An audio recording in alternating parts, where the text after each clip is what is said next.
brain fog. So I'ma take my butt home. So I'ma take my butt home.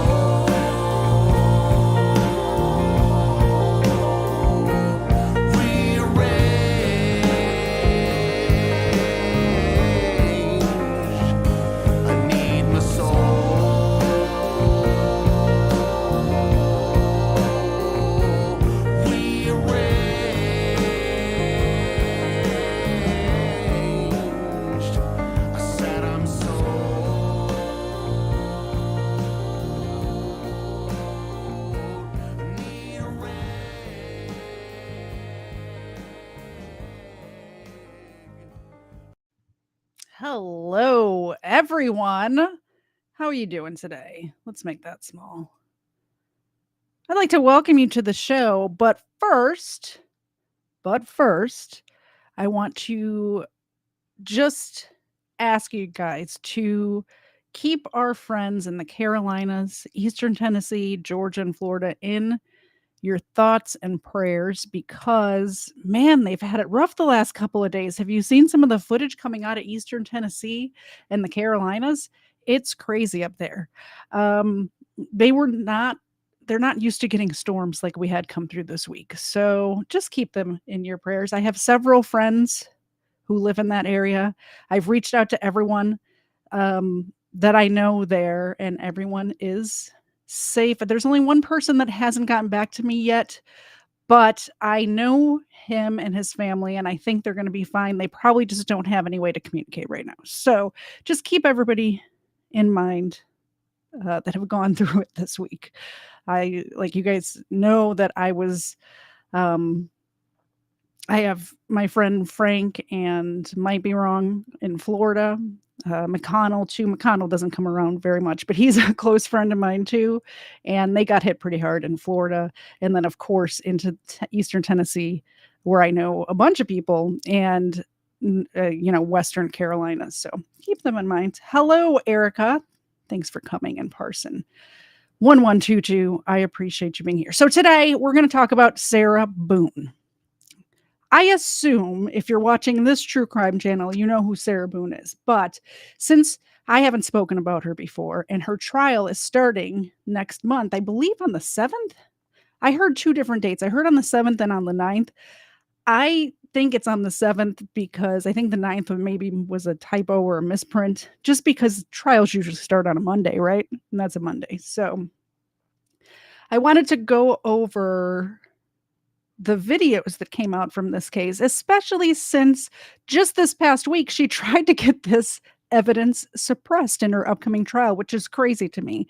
And the reason being that the interview specifically is because when the police officer read her rights, the officer did not ask the last question, which is, having these rights in mind, you wish to speak to me now. So they want to take her whole interview out of it, but I think we should watch it. Anyway, if you don't know who Sarah Boone is, on February 25th, 2020, Sarah Boone called 911, told him that her boyfriend, George Torres, was dead. Boone claimed that she and Torres had one single bottle of wine and then decided to play hide and seek. She claims that they thought it would be funny to put him in the suitcase, and they both were laughing. She stated that she went upstairs and accidentally fell asleep, leaving Torres in the suitcase. He died in that suitcase, and they ruled it a homicide. So like I said, she's going to trial next week. So let's start off by listening to the 911 call. Maybe not the whole thing. It's 8 minutes long. There's a lot to get through today, and I've been debating on whether to cut it up into two episodes or just slog through it all this week. So we'll see how we feel in like an hour and a half. We'll see how we feel and if we want to continue.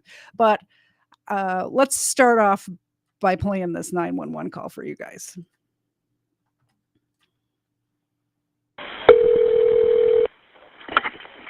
Fire rescue location, Mercy. Desk 32. No, please don't leave. 47 4748 France Lane, Apartment 3. France Court. France Court? Yes. Okay, is this near Mackenzie Drive? I don't know where that is.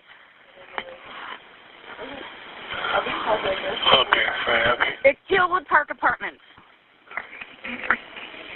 Okay, 4748 France, correct? Correct. All right, correct. Now tell me exactly what happened there.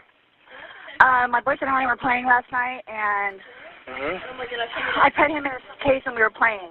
And Okay. like kind of hide and seek kind of thing. So I fell asleep, and I woke up, and he was dead in the suitcase. So I don't know what happened. I don't know what happened. Right, okay, what's your apartment number? 3. Apartment 3? Yes, like he has like blood coming out of his mouth, and I don't know if like he had like an aneurysm or what happened. Right, okay, all right, okay. Listen, we're getting help out there too. All right, okay. Okay, Now? Okay, yeah, man, listen, we're on our way out there. You're at 407-716-8684. Okay, is he hanging from somewhere or what, ma'am? No, I pulled him out of the suitcase. I tried giving him CPR. Okay, so he was in a suitcase? Yes, and I fell asleep.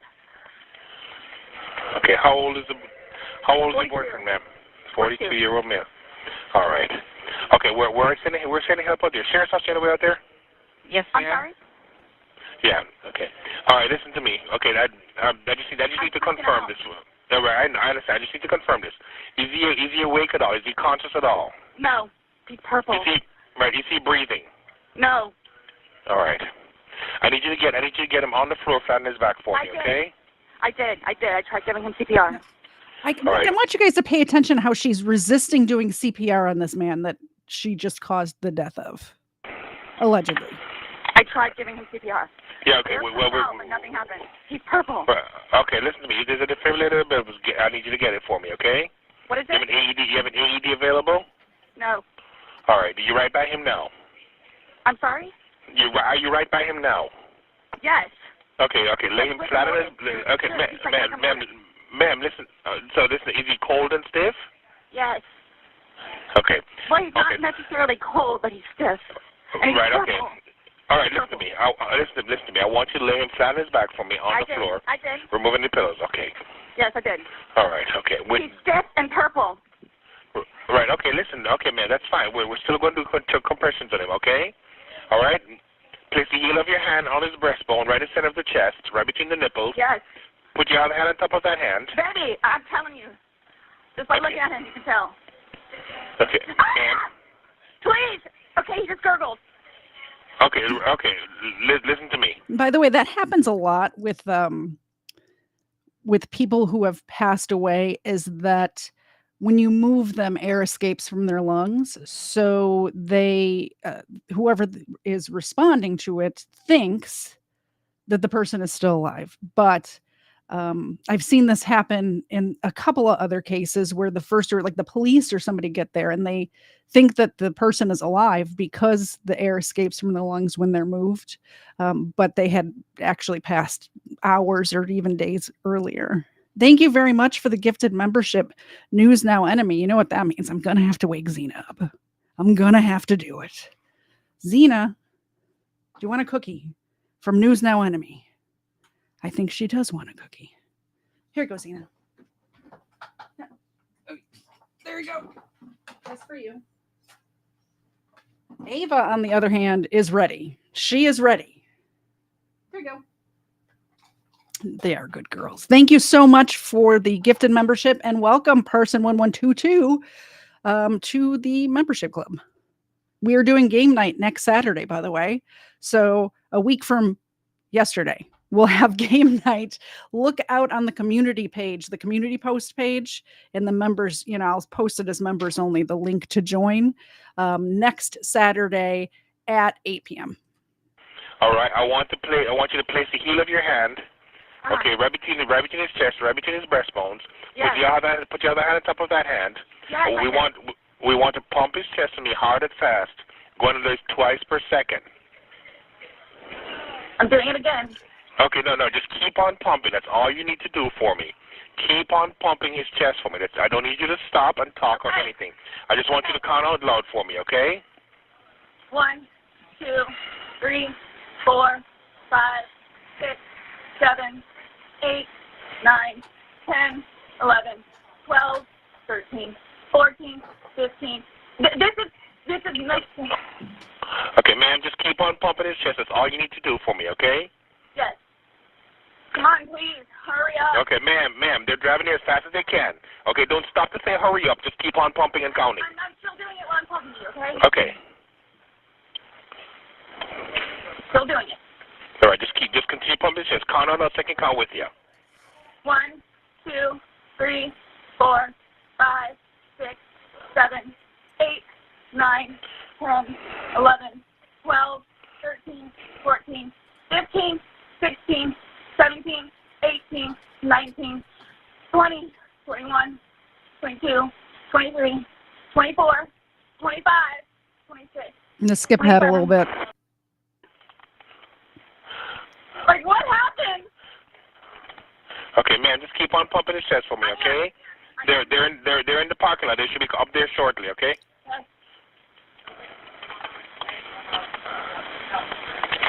I'm still doing it, okay? All right, okay, good. And you found them in a suitcase, you said? Yes. We were playing hide and seek last night. I fell asleep. I think they're here. All right, just keep on pumping his chest until they take over, okay? I am. Okay.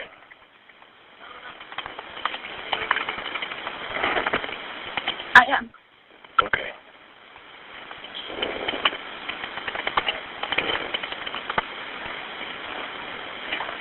I am. All right, so then the police arrive, and the story that comes out of this woman's mouth is insane. It is absolutely incredible. First of all, when's the last time you played hide and seek? First of all, when's the last time you played hide and seek as a 40-something-year-old, 30-something-year-old, 40-something-year-old? And secondly, when's the last time you played hide and seek where you helped the person? It's a 2-person game of hide and seek, and you help the person hide. How is that a game of hide and seek? How is that a game of? I have been in the situation where we've been drinking and somebody says, "Hey, I bet you can't fit through the doggy door," or "Hey, I bet you can't fit in that suitcase." Something like that. I could see that happening, but the whole hide and seek game story is just ridiculous. Just ridiculous. Did you call it? What time did you call it? I'll get a time for it. Hello there. Hi. You live here? Yes. Okay, I'll talk to you. We gotta get some information I from the know. fire That's department. the property manager. I don't know if I should go tell him really quick or just so We'll he take knows care of what's going that. on. Where is he at? He walked that way. Oh, don't worry about that. We'll take care of that for you, okay?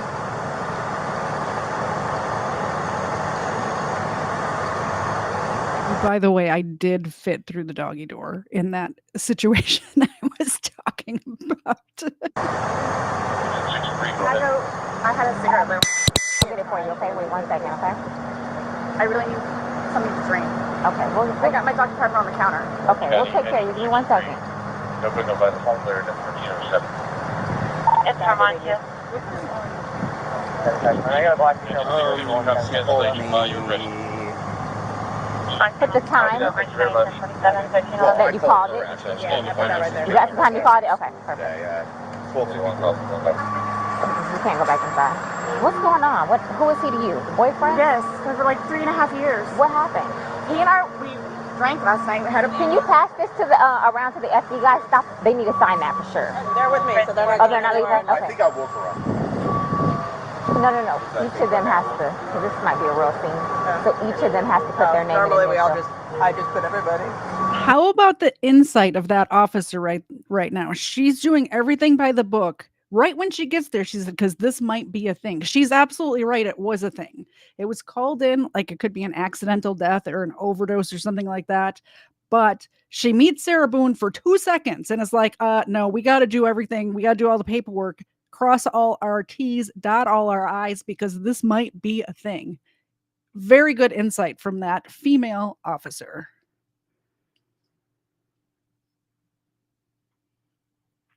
Yeah, you calling Rich working? What's going on? So I just got here, so fill me in. No problem. Like, Yeah, he and that's I all right, were putting a right. puzzle together. We've been doing some artwork together.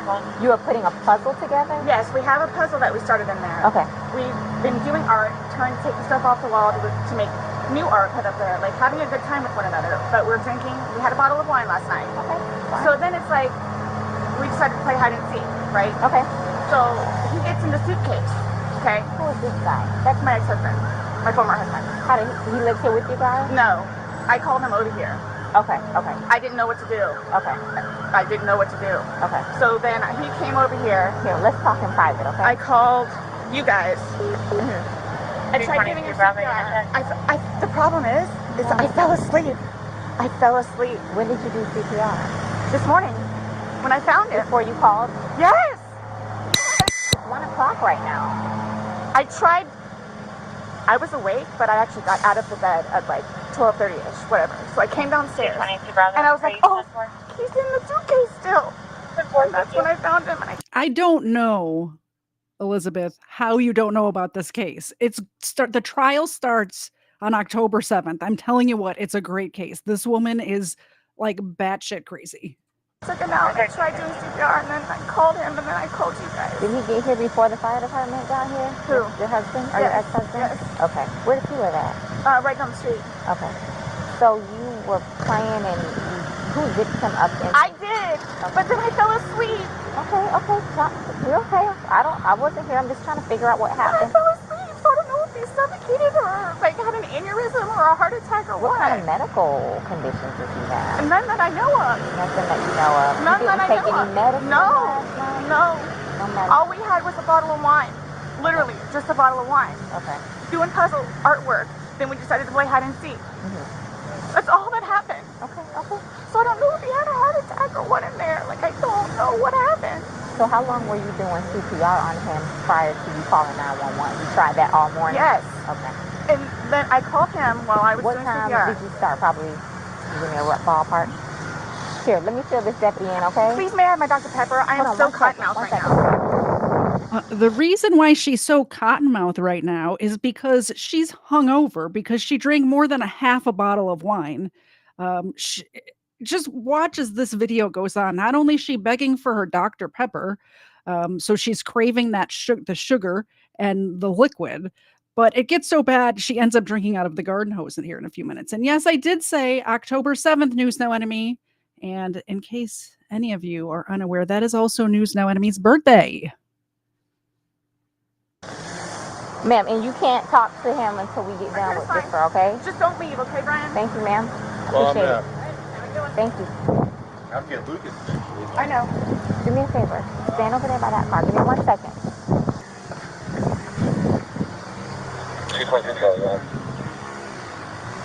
Just give us a second, okay? We gotta- Somebody else on that call break and It's on the counter. I can't move anything from out of the house. For 20 Bravo, but Thirsty, like, I'm Here, I want you to sit down because I don't want you passing out. This is probably a lot for you to deal I with, need right?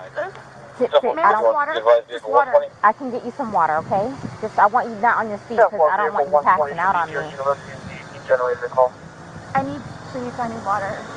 Okay, I'll get some for you. You're trying to Charlie, but you're on it.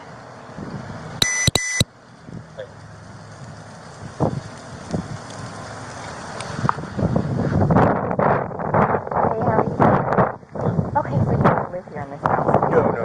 I live down in Lake Renata Cove down Lake there. Renata Cove. Okay. Yeah. So kind of tell me how you came here today, or Well, I had been calling. come down here. We gotta talk. I've been calling since. You've been calling this, Okay. your ex-wife or current Yeah. I wife? think this is now a good time to go into this gentleman. This is her ex-husband.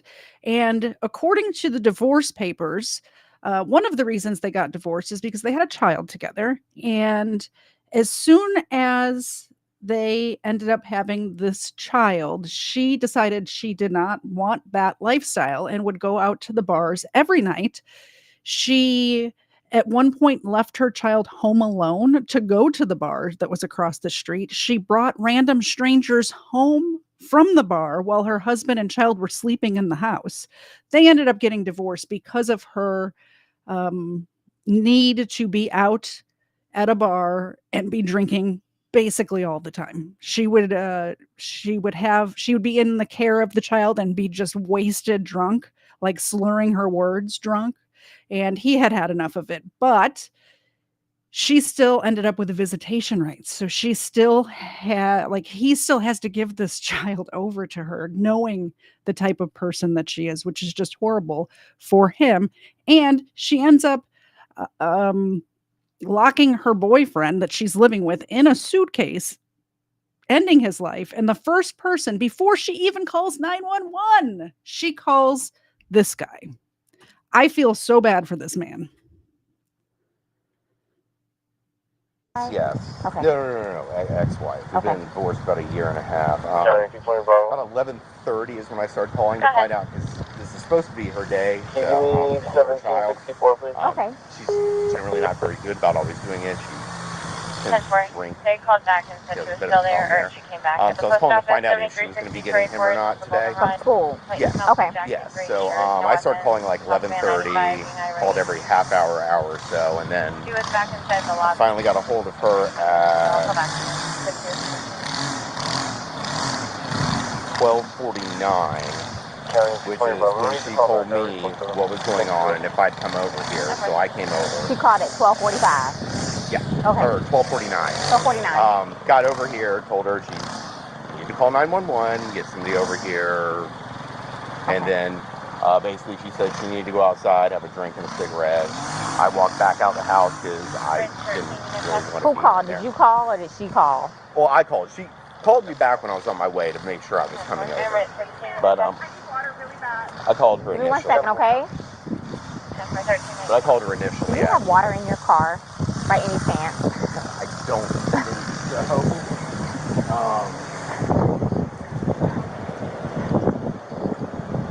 Nothing? Okay. No, I don't. Okay, so she called, you get over here. Well, I called her first. Okay. Trying to find out if she's going to be at Lucas. That's when she told me everything was going on. I got my stuff together, put the puppy up in this crate. When I was starting to drive over here is when she called me to make sure I was coming, and then I got over here right after Did you that. go inside and see, and then? I walked inside the front. I didn't see the little front tile area. Come on, step this way. I saw legs. I just didn't really want to be in there around it, so I told her. Well, just for the sake of the crime scene, I want to know if I were to find your footprint, it would be because you went this far into the house. So did you actually make entry past the threshold? I don't think I ever made it to the carpet. I think it was just in that. I've been over here before. Right. Yeah. But no, I don't think I stepped past that tile area. Okay. So I don't think I touched doorknob. I don't think I touched anything in the kitchen. I don't know if that really matters. Yeah. Okay, so that's pretty much the gist of what you have. Well, sit tight for us. We're going to make a few phone calls, and then we'll go from there. Do you know if he has any medical issues, or? I don't.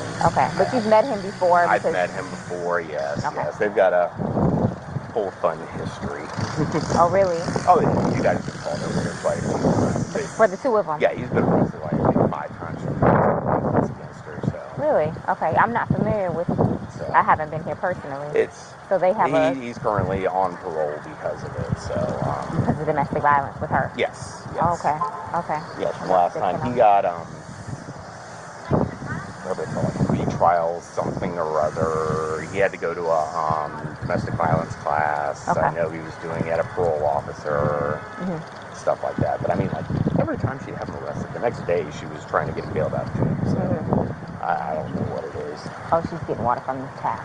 Probably going to pass out on us. Okay, well, listen, please do me a tight. Oh, no. I'll make a few phone not a problem. calls. I mean... Where's your kid need to be picked up? Lakemont Elementary. How soon, though? 3 o'clock. 3 o'clock, okay. I normally leave out 2:30. Let me try and get this going for you, because I know you need that. Over here. Martinez.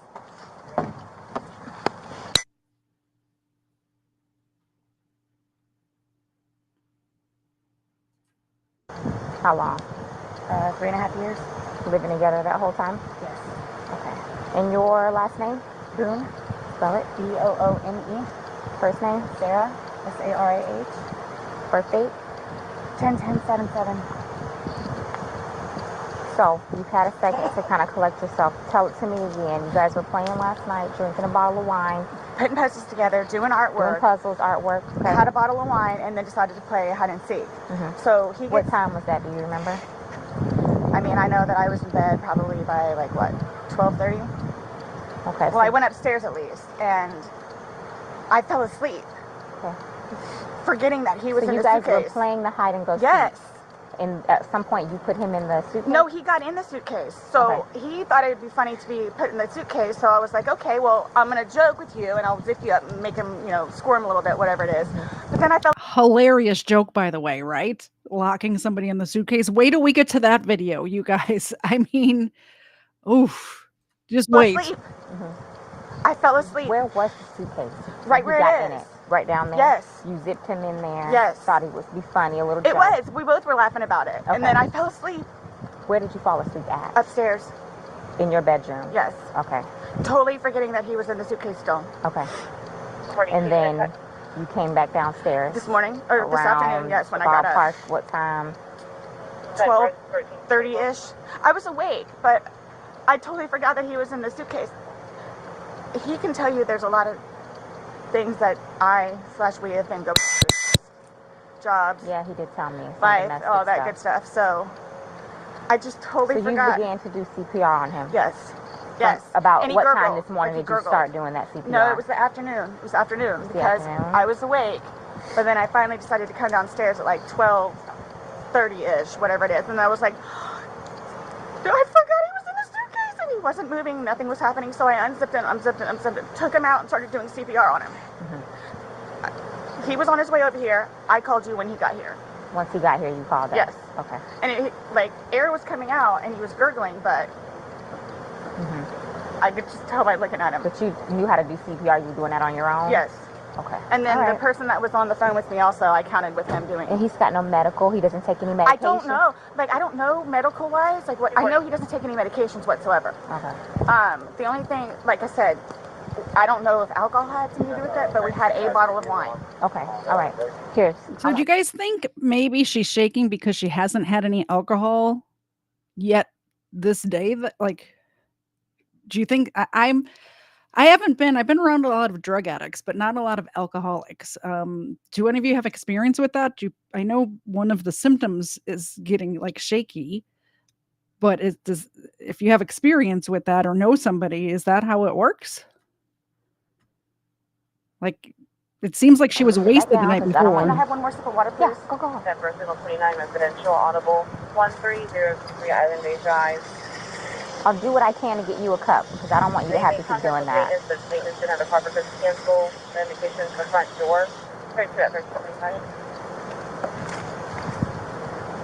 Team motor unit on the channel. The cups are right there. 044 motor unit. Sit right here. Don't talk to the ex-husband right Oh, now. I won't. But can I have a cigarette, please? Ma'am, I can't take anything out of the house. It's on the back porch. Nope, all of it. It's secure, okay? I'll try my best to get you what you need, okay? Maybe one of these deputies has a pack from someone, sit down and I'll try and get you what you need, okay? Just cut, please. Okay. I don't want you on your feet. You want cameras? Yeah. Where's the place to talk about? Want to talk over here?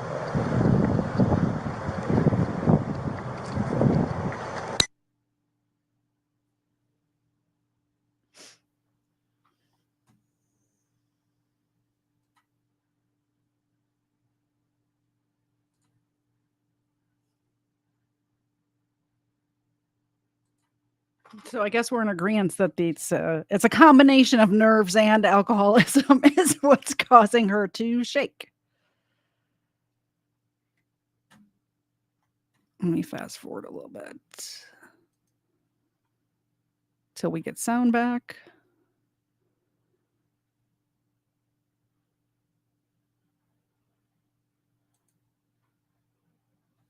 What happened to the sound? He's 9. Here we go. Okay. It's not muted. It's that he's giving personal information. So It's still Boone. Okay. Yeah, And then your first name? Brian, Brian. Brian. And your date of birth? 52775. And your child is in school right now. He's not here with you. No. He's Okay, in school. he's in school. How old is he? This will be a fun one to explain. He's 9. He's third I grade. can't even start with how you would explain something like this. Okay, sixth grade you said? Third grade. Third He's grade. 9. Third grade. Okay. Yes. Okay, All so right, I was sit right. He tight is for us. I'm sorry 9. it's so hot. That's what I said earlier. I thought he was. I couldn't remember if he's 9 now or he was 9 then. The son is 9 years old. Maybe the middle of that would be a good spot to stay in. So we'll take it from there. I'll keep you updated. Okay. Okay? All right, thank you.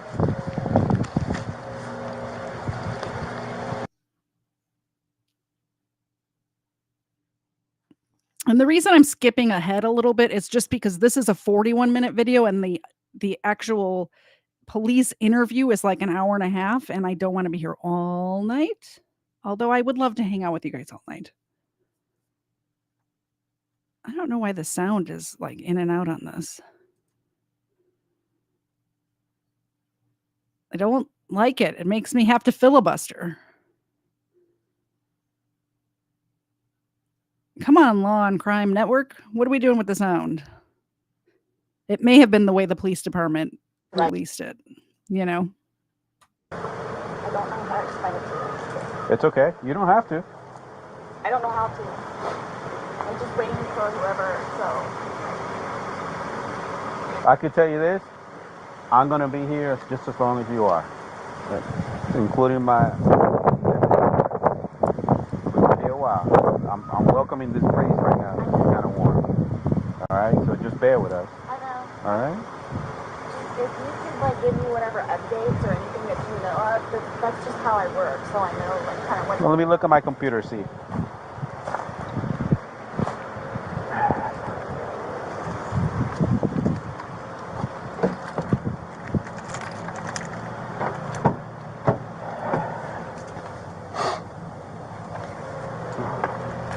We already got a detective on his way.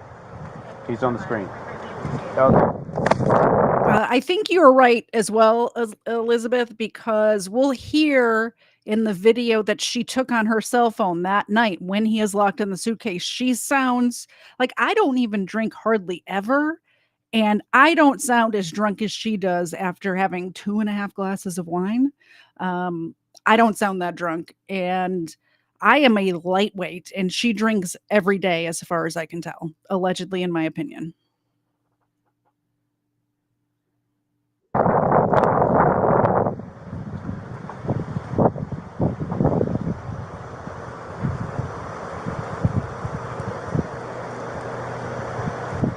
No, ella quiere lavarse las manos con...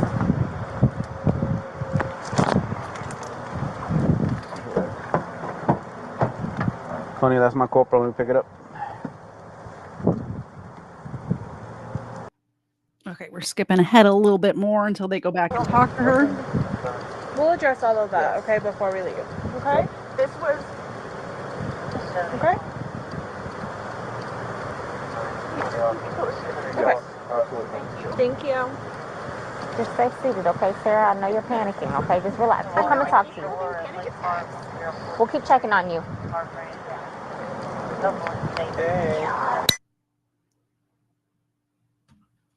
And it muted again.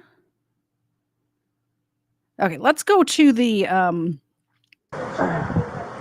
I just wanted you guys to get an idea of what she sounded like, what she looked like and sounded like that day. This is the part that I really wanted to show you. This is her police interview. So they talked to her that day, and they talked to her in the back of a police car. They read her rights, which is going to come up. There was just a motion hearing about it this week. They gave her rights in the back of that police car the day that it happened, and they gave her rights again on this day that I'm about to show you. Now, on this day, she went to the police station to pick up her cell phone and to ask them some questions. That's why she's there. She's there voluntarily at this point. It's important to remember. On both occasions, when this female police officer read Sarah Boone her rights, she did not ask the last question of the Miranda, like what's written on the card, which, by the way, it's not mandatory that the police read what's written on the card. What is mandatory to have something entered into evidence in a court of law is that the person understands the points of the Miranda warning, which is A, you don't have to talk to the police. B, you have the right to an attorney. C, that one will be, you don't have to be able to afford an attorney. There was a, the way the Miranda rights have been formed since the first, Miranda versus whatever, I think it was Arizona, I don't remember. But since that first case is that other cases have gone. And one of them was that the person didn't understand. They said they didn't need a lawyer because they thought they were going to have to pay for it and they didn't have any money. So that's a line in there now. And the last point is that you can leave questioning. Even if you start talking to them, you can leave at any time. The question that this officer forgot to ask or didn't ask is, understanding these rights, do you still wish to speak to us? This morning we went to his autopsy, and we were informed of some injuries that he has by the doctor. So so he's got scratch marks to his back. I know what that's from. Okay. And it's called a contusion. Do you know what a contusion is? So, like, basically you're getting hit, and then, you get a mark from it. You'll get bruising. Like, someone hit you or something like that. It's called a contusion. So he had some injuries to his left shoulder. He had a cut near his, lip. We could see his mouth was a little I haven't laid a hand on him. Okay. Also, too, he fell off my son's bike. Okay. So I don't know. And he's notorious for running into the wall or the hall tree. Okay. So okay. He's notorious for running into walls? Okay. What about the scratches? Because there's also sex? Yes. Okay, because there's also a scratch on the back of his neck, kind of going, but it's going straight across. I have no idea what that's from. And they're all recent. They occurred recently. It wasn't something that occurred post or that occurred a week ago or 2 days ago, 3 days ago. They definitely occurred, the night leading up to when he was. In all honesty, we have not gotten into it. Okay. That's why, the only thing I thought you guys were going to ask me about, which I was going to be honest with you anyway, are the scratch marks on his back. Mm-hmm. Everything else, I have no idea what it is. No idea what it is. Nonetheless, I've had my son over at the house, too, so. Well, your son was there when? When was he last there? Oh, gosh. From my understanding, he was there, last Tuesday? I don't know if it was Tuesday, but yes, he was there last week, so. Well, we're talking about Sunday. Yeah. We're just talking about what occurred Sunday. Because, like I said, the injuries they occurred within that time period. So you're talking about day before yesterday? Sunday leading into Monday. You called us yesterday at 1, but the incident, you guys were painting and stuff the night prior. Correct. So we're talking about Sunday and then into Monday. I'm thoroughly confused because we had a good time sitting on the back porch having wine and smoking a couple of cigarettes and then decided to go inside and literally paint, do puzzles, and play and listen to music. That's why nobody got out of sorts. This is what's mind-blowing to me. I have no clue. Nobody laid a hand on anybody. He also had, on the left side of his forehead, he had basically bruising, and on his head and skull. I have no idea. As if something hit him. I considered have not touched him. Trauma. I have not touched him. You guys want to know what I think happened? I'll tell you what I think happened. I think that she was blackout drunk, doesn't remember it. But I think it was a soft-sided suitcase, and we know that the suitcase in the videos was in different positions. They had flipped over, and I wouldn't be surprised if she was hitting the suitcase with something like a bat or like a broomstick, something like that. I really wouldn't be surprised if that happened. We just don't know because we weren't there, and she was blackout drunk, so how could she possibly remember? How could she possibly remember? I have not touched him. Then how would you get those injuries? Tell me and we'll both know. I have not touched him. Yesterday, when we took photographs of your overall body, and they did the buccal swabs, did they go under your fingernails? No. Okay. Are you willing to let us Absolutely. swab underneath your fingernails? Go for it. Okay. I have no idea, and I don't want to seem out of sorts, but I have no idea. We had a good day. Mm-hmm. It was a good day. We've had good days lately, even considering everything that's going on with our jobs and life in general and ex-wives and everything. It's been good. Like, I don't even know where this is coming from. Yeah, I you don't said even the know. last physical was probably, you said, I think, what, a month ago? Where you got the injury, right? You said that was a month ago? I'll say a few weeks, give or take, yeah. A few weeks. That was the last, like, physical altercation between the two of you? You said a month ago he hit you with a curtain rod. Yeah, with a curtain rod. That's why I can't believe you guys didn't take that either. Wow. Like, we've been good. I don't know if, like, it's since the last time he got out of jail.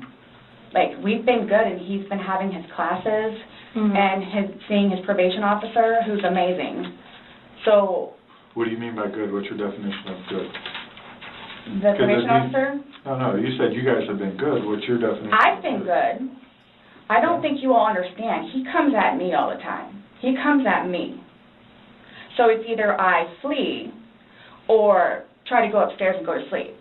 That's usually what it is. And I don't know if you We do know, she says, you know, they're talking about the domestic violence in this relationship that has been going on, and there's a record of, because the police have been called, but they both have been arrested for domestic violence. Both of them, not just Jorge or George, I guess he goes by, not just George, but Sarah as well has been arrested for domestic violence. So they're combative with each other. It's very toxic. The whole situation was very toxic, and he ended up dead. Talk to Brian about any of that, but most of the time when In my I flee, opinion, I go allegedly. over there. So... Right, but you're saying that you guys have been good, and when I asked you yesterday, the last incident that you could remember was the curtain rod incident, which you said was a month ago, so... Give or take. Right. So what do you mean by he comes after you? Like, he gets belligerently drunk. Like, I don't know if you all have looked through my phone yet and seen any of the pictures and the videos that I have taken.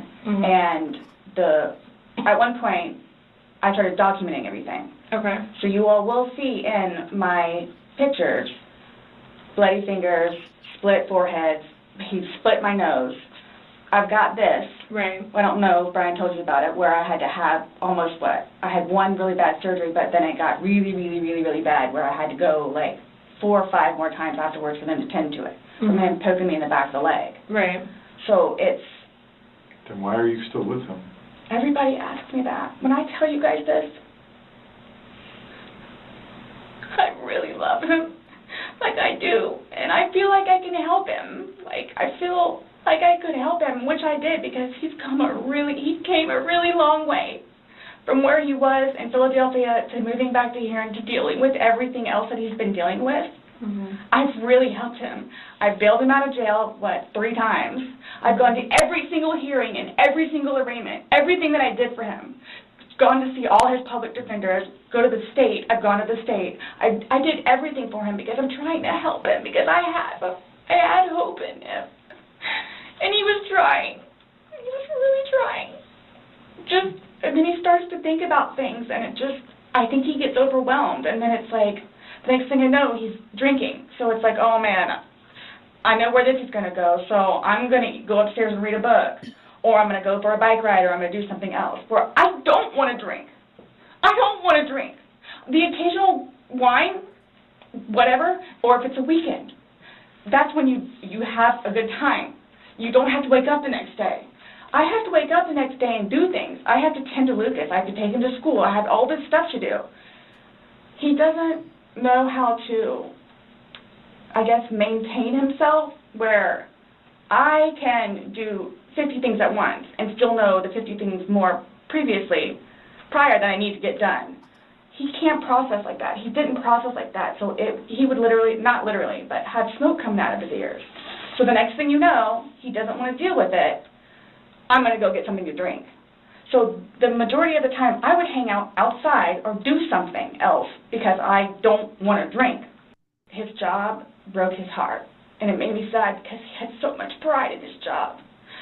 And the store that he took care of so much totally went downhill. Mm-hmm. And that broke his heart because he had put so much work and effort into fixing it up, and his manager was awful and basically gave up on all of the employees. So I think that had a huge bearing on why he would drink so much. His ex-wife is bonkers. It's everyone else's fault. It's everyone else's fault. During the course of this interview, she blames like 24 different people that are not her for what happened. It's crazy. And I've never had to convince somebody that I wasn't an alcoholic so much that she's trying to convince these people that she's not an alcoholic because I'm not one. So I wouldn't even think to defend the fact. Like if I had had a couple of glasses of wine, I wouldn't feel the need as a non-alcoholic to have to defend having a couple of glasses of wine. Do you see what I mean? These are things that I noticed and I want you to pay attention to as we're watching this together. All over him all the time. Send me money, send me money, send me money. How can I send you money when I don't have a job? And he's still trying to take care of me and Lucas by paying a bill here or there, getting some groceries. So he always had something on his mind, which is why, again, I got the puzzles and the paint to try to get him off of it so we don't have a drink, or he doesn't have a drink. So when you all see my phone, you can see all of the damage he has done to me and the videos of him smashing my television because he's belligerently drunk. Where most of the time, I just don't want to be there. And I try to help him. I try to calm him down. Mm-hmm. Eventually, he just passes out. Well, yesterday it made it sound like you guys were just drinking like a glass or two. Like, yeah, you obviously had the bottle. The fact that she's asking these police officers to go into her phone and look at the videos in her phone of him, acting up and smashing the TV and stuff is what makes me believe she does not remember recording that night at all, but she recorded herself doing it. Oh, but you told me on recording, like, that you were not drunk, he was not drunk, you guys were having a good time. I can't get drunk. Number one, I do not want to get drunk. Mm-hmm. I don't like being non-complimentous, having my wits about myself. I don't like feeling out of control. Mm-hmm. I don't believe her. So I'm just saying, you're making it sound like he's a raging alcoholic today, and yesterday I was kind of asking you those questions, and you're like a little defensive, like, no, we're not alcoholics. I'm not. We are not, But you guys were both sober on Sunday, to your knowledge, because when I said you went and passed out, you were like, no, I didn't pass out, I just fell asleep. So now it's kind of like, what is it? Were you guys drinking and it got out of hand? And no. It got physical? No. Or is it... Sunday was one of the better days that we have had in quite some time. He's dancing with my dog. You can see that, too, on the pictures, him loving the dog. He loves the dog and dancing around, having a good time, and just being happy kind of thing. He doesn't know. I can get, like, maybe 2-3 glasses of wine, and I'll be fine. But I have to have my wits about myself because I don't know what to expect. Well, let's talk about Sunday. What was Sunday? How were you, like, how many glasses of wine did you have? How many glasses of wine did he have? The bottle was gone. I mean, I don't know if you poured any out. Yes. No, that was from previous. You said that there was a half bottle left over. Yeah, about this much. Mm-hmm. And then that you had wine, I don't even know how the wine, how'd you guys get the wine for Sunday? I'm guessing he went to Publix. Does he leave the house and you stay home, or do you go to Publix? Sometimes I'll go with him. Okay. Did you go with him Sunday to Publix? So most of the time what happens is, because the convenience store where we get cigarettes is here, and then Publix literally is cattywampus to it. Okay. So what he'll do is he'll start, go by Publix, and then on the way back, catch the convenience store. Okay. So is that what he did Sunday? I'm guessing that's what he did, because the next thing I know, he's walking in with a bottle. Okay. So that's, okay. It's him trying to be nice, so I don't have to go out and do it. Plus, there's stuff that are around the house that I had to take care of. So that's usually what will happen. Or I'm folding laundry, and he'll go run out and do whatever. Okay. So, where were you guys at on drunkenness, not drunkenness on Sunday? You told us you weren't drunk. No, I was not drunk. Right. I was not drunk. So with him, I don't know. I know when it's like, oh, okay, man, where I have told him, slow down. It's starting to catch up with you. Slow down. Slow down. And another thing, too, is I don't like listening to music with him because he gets too involved in the music, and the music that he listens to is a little rough around the edges, and, like, just, it makes me fractious listening to his music. So now it's the music's fault. It's the angry music's fault. That's why. I kept asking him, let's just you and me talk. Also, Major Victory, there's no excuse for being late. Did you get a permission slip signed? Did you have a hall pass to come into the class late? What are you doing? I'm kidding. Thank you for joining us. We're talking about Sarah Boone today. Quick recap. She put her boyfriend in a suitcase and fell asleep, and he died. Now we're asking her questions about it, or these two nice detectives are. And you can tell this female detective does not like Sarah Boone one bit. You could just tell in her tone of voice. It gets worse. It progressively gets worse throughout the interview, but it's great. I love it. The ones that are talking, which was fine, because, I mean, we were playing with the dog, whatever, and then it's like, okay, now let's do the painting. We just did the puzzle, took a break, now let's do this. Sure enough, sat down, we're sitting in there talking, laughing, talking about new movies, we're watching movie trailers while we're doing painting and all that other stuff. So it's still background noise to him, because I think that's what he's used to, is having background noise, where me, I can sit in here all day with not a peep. But he always has to have some kind of background noise, which I didn't mind because the trailers were cool, and he was interested in showing them to me, getting excited about movies that were out or upcoming. It was. But you said it was a good day. Like, you guys didn't have any conversations about your relationship. You guys didn't go down like the rabbit hole, like had too many to drink, and you guys start getting. No, when I tell you this, it made me so happy that he actually listened to what I had to say. With just, we'll get through it. This will be fine. It's just, it's a small hurdle that you and I together will get through, because. I'm talking about the money, jobs, daughters. Yes. Nothing relationship-wise, though. Like, no issues. Like, did you guys have a conversation about your relationship, or was it just about just like what's going on right now? Got it. I try to evoke it from him so he gets it off his chest, because I call him the volcano, where eventually he's going to erupt. Right. And what he has learned in his classes is to communicate, which is a huge thing in a relationship, where he has been practicing communication. So he actually talks to me about things and unburdens himself. Put it on me. I'll sit there and try and figure it out for you, like I have almost everything. Not a worry. Just tell me. Get it out of you. Right. But it was, when I tell you, I was so happy. Like, it was such a good day. I kid you not. The weather was beautiful outside. I'm the one that had him go inside so we can do puzzles and painting and listen to music or whatever else he wants to do. So then he starts doing whatever it is we're doing together in the living room, and then starts talking, because I think he gets comfortable with, okay, you know what, we're here, it is a good day. Let me go ahead and explain myself. So I know. Nobody else knows, but I know. Nobody knew George better than I did. I say that I knew George better than himself.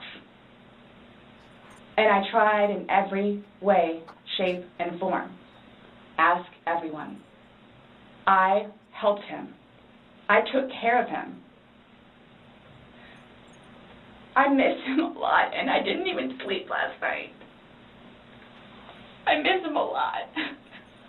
I mean, is there any chance it got to be too much for you and you couldn't handle taking care of him and I never stopped. trying to... I never stopped. That's what I'm here for. I never stopped.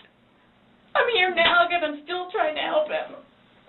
Yeah, we just don't, I mean, it's unexplainable how he got these injuries, and I have no idea. you were the only one with him.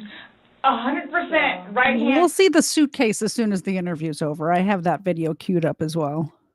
to God. I have no idea how he got them. Nobody touched anybody. Nobody touched anybody. Okay. You had mentioned that you would take photos, Asphyxiation. kind of like a He died of asphyxiation. proof and just in general. Yeah, I started documenting at one point, but that was way before, I think, the last time that he got arrested, where he was flying off the deep end. Okay. But then I had him bailed out. I got him out of jail. Right. But because he had violated the pretrial diversion, this time it's probation, so you don't have a choice in it. You have to go to see your probation officer. You have to go to these classes. It's court-ordered. Mm-hmm. Where it took him a while to get used to it and understand, they're not messing around.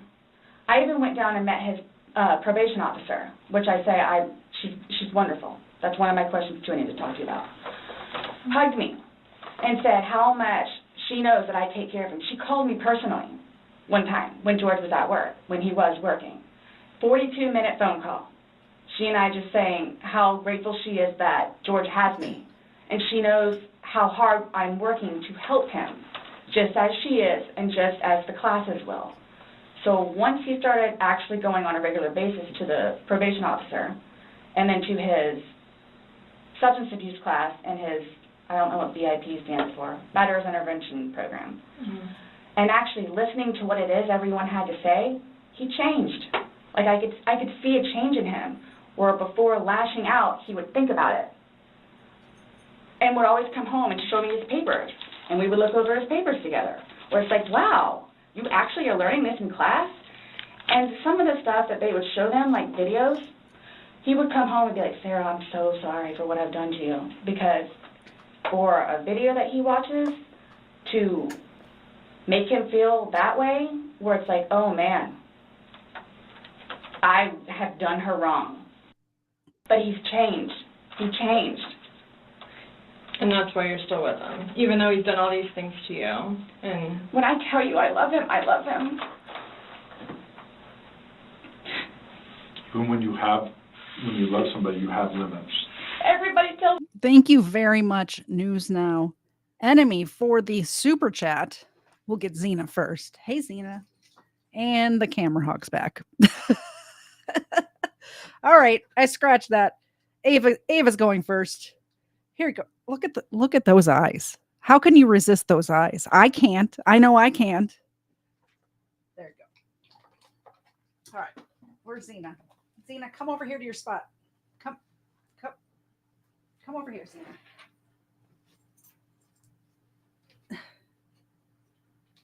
Xena. Scooch. Here, Xena.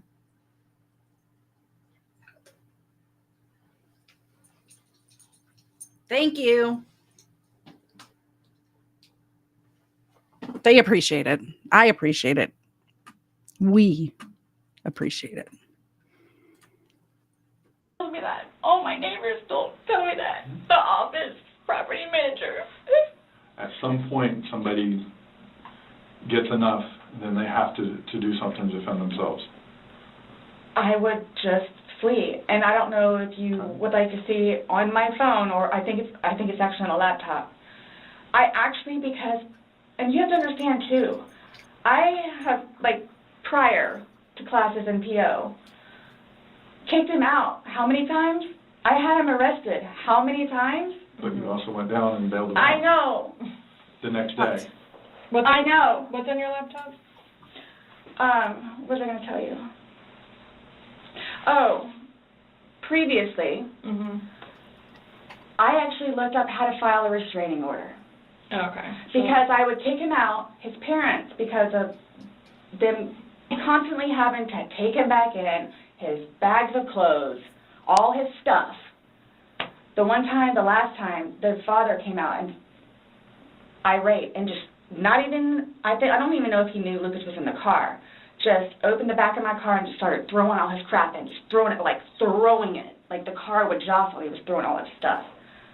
At that point, because I continually did it, not continually, I think I maybe did it 3 times, and he has nowhere else to go, they got fed up and said, nope, either you're staying there or you're staying here. But if you're staying here at their place, it's permanent. You're not going back over there anymore. So what happens is he pursues me. So I don't know if you all know where Katie Way Trail is. Mm-hmm. Okay, so it's literally right there from our apartment. Mm-hmm. Would ride his bike to work, but before he would leave extra early and come up to the wall, stand on top of his bike and poke his head over because he would know that I would be outside having my morning. For the record, I am not related to Sarah Boone. And I didn't even think of that until you mentioned it. And now that I'm looking at her and thinking about my extended family, maybe I should check the Ancestry.com just to be sure, because she does look like she could be part of my family. Cigarette and cup of coffee. And I would also know, too, what time he would get off of work, where I would know, come getting off of work, he's going to do the same thing. So it's not like I ever got, like, a break from him, where I told you all yesterday, or whenever it was, I started to feel that it was too much togetherness. And when you have too much togetherness, friction happens. So I'm going to go ride my bike. I'm going to go upstairs and read a book. But every waking moment, he wants to be with me. So, and mind you, our townhome is either upstairs or downstairs. So it's like, if you would like to sit downstairs and watch a movie or play on the laptop, look up some jobs, you're more than welcome to. I'm just going to be upstairs maybe watching one of my shows or maybe reading a book. So, and then when that would happen,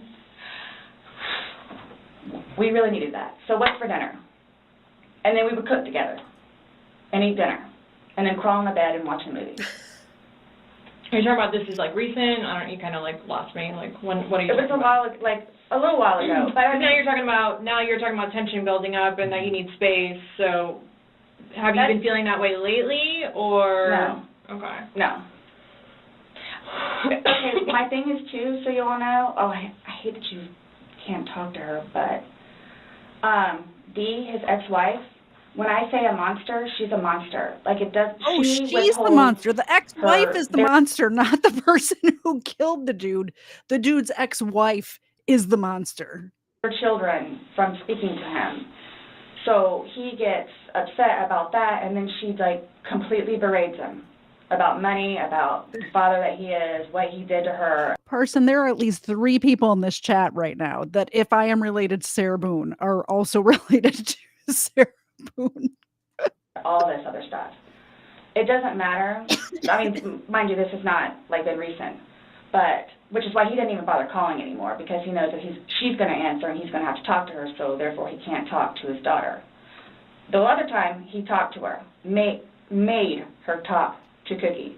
That's on my cell phone too, so you can see it. Okay. It doesn't matter. It doesn't matter. What does she have to do, though, with anything about what happened Sunday and into Monday? No, I'm just saying, previously, why the incidents would happen is she plays a big part in it. Okay. On top of jobs and money and groceries and all that. Okay. Sunday, when I tell you this, I have no idea. I have no idea. Is there anybody else at the house? No, it's just me and him. Since talking yesterday, do you remember any timelines better? Like what time you guys were playing? What time he was zipped up in the luggage? What time you went upstairs? We started because we cleaned the house a little bit, did some laundry. You started the activities around 4, you said? Yes, around 4:30ish, and then.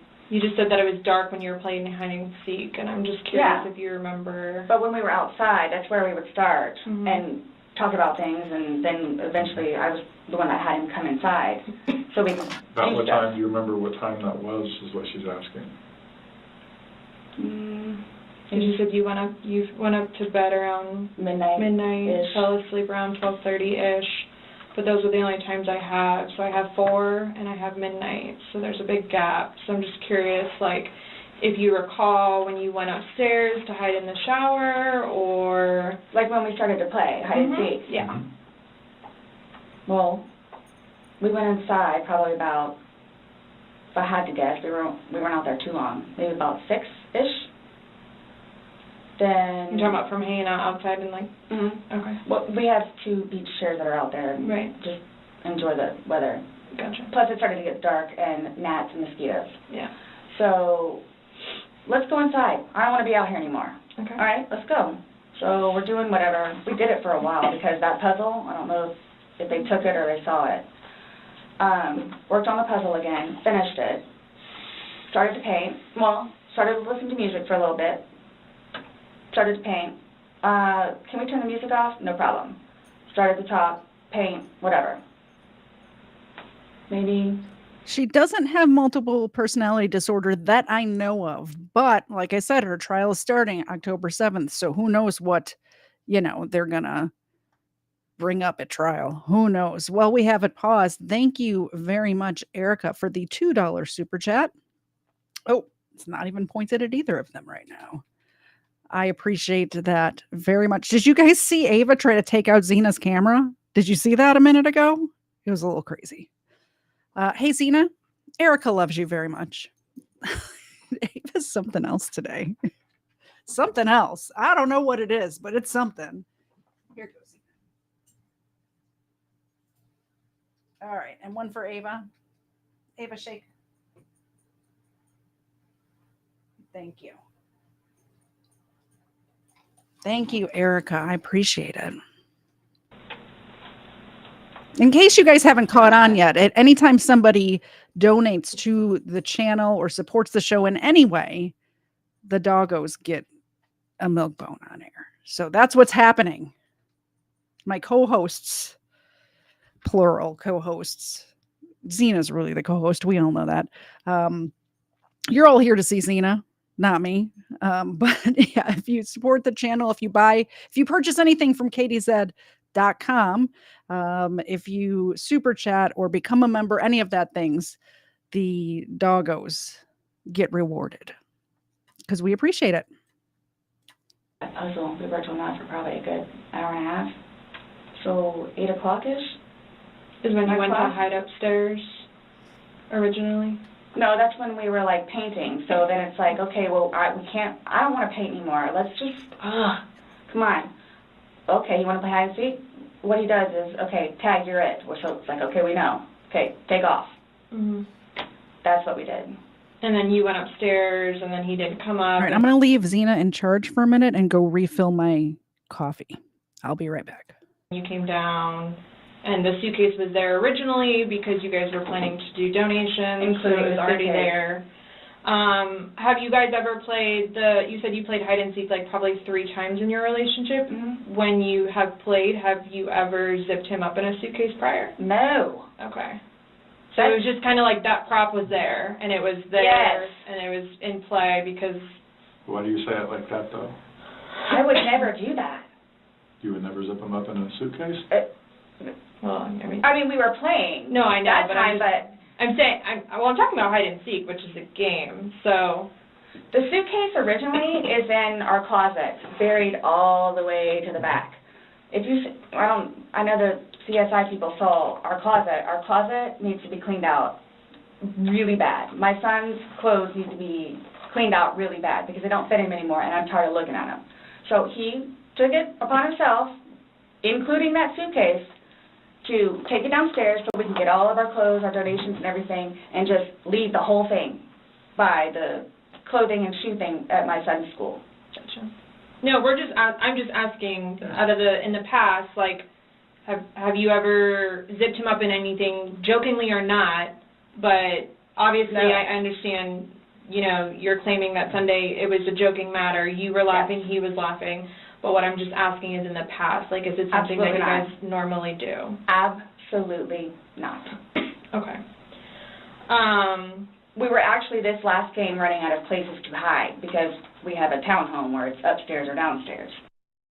Okay, so do you remember making any videos or maybe having any any photos, videos that you remember doing on your phone on Sunday? No. No? I think I took a picture of a dog. Okay. But your phone is password protected, you have the password, he has the facial recognition, so it's not like someone else could be on your phone. No, I have both. But you have the face and the password. Yes. Yeah, but he only has the face, correct? No. To be able to get onto your phone, you told me that he looks at the phone. Oh, I misunderstood. I thought you were asking if I did. Yes, it's me. Okay. Does he have access to your phone? Because you said it's a shared phone. Okay, how does he have access? Sarah, can I borrow your phone? Yeah, it's right there on the kitchen counter. Okay, but how does he get into it? Because it's password protected. He'll come and get it to me, and I'll just do the face thing. Where sometimes, too, like, look, he'll joke with me and say, okay, I need to borrow your phone. And he'll hold it while I'm cooking or doing something, do the facial recognition. Okay, so he doesn't know the password, and he doesn't have the facial recognition. No. But he is the only other person that would use your phone, I'm assuming, other than... Well, Lucas. Right. But Lucas wasn't there Sunday. Right.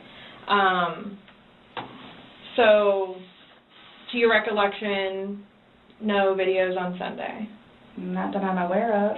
Okay. I mean, I get my phone, maybe I took a picture of them, the two of Tess and... Oh, we're to the part where she's going to show her the video that she has no idea that she recorded, by the way. Did Zena do a good job holding down the fort while I was away? Just asking. Let me know if she deserves a promotion. Does she deserve a raise? And the dogs. And George and them dancing, but, I mean, it's just Tess. Mm-hmm. Okay.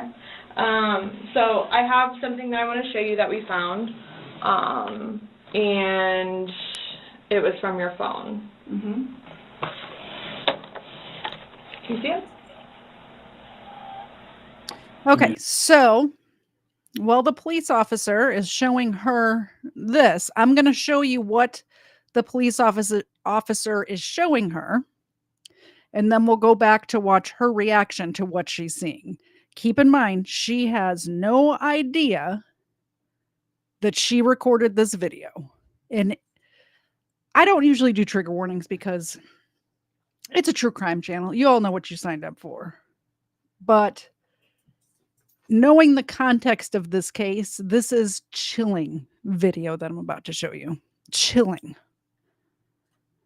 So just be prepared for that. It's just a couple minutes long. Sarah Boone does not remember recording it. And the police officer is about to show it to her. This is what she's about to see.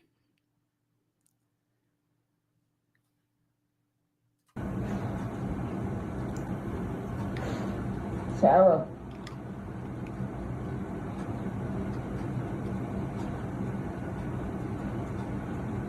For everything you've done to me. Sarah. For everything you've done to me. Sarah. You. Sarah. You. Sarah. Stupid. Sarah. That's my name. Don't wear it up. Sarah. I can't breathe, babe. Seriously. Yeah, that's when you do when you choke me. Sarah. Sarah.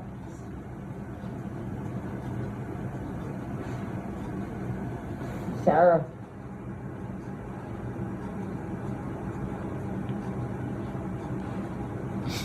Sarah, I can't breathe, babe. That's on you. Sarah, I can't breathe. It's on you. Sarah.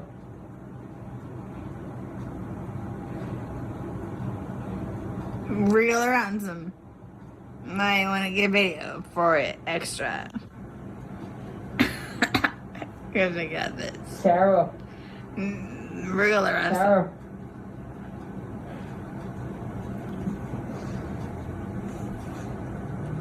Sarah, I can't breathe, babe. Oh. That's what I feel like when you ching on me. Sarah. Breathe, Sarah. Yeah. You should probably shut up. Shh.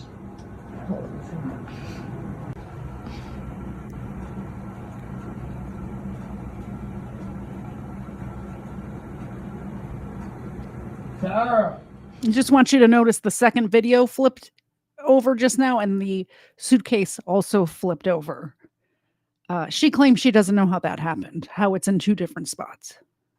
That's why I said I wouldn't be surprised if the contusions and marks on his body that the police officer was saying at the beginning of the video didn't happen while he was already in the suitcase.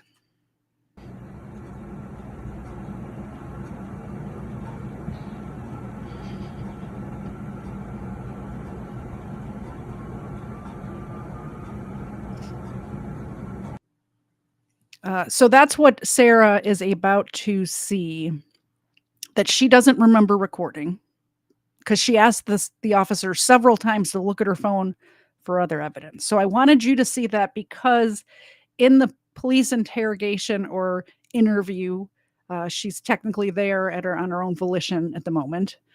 She went in to ask them questions, and they said, "Hey, we need to talk." This is what she's about to watch. What you just saw is what she's about to watch. You need to move it around. Go ahead.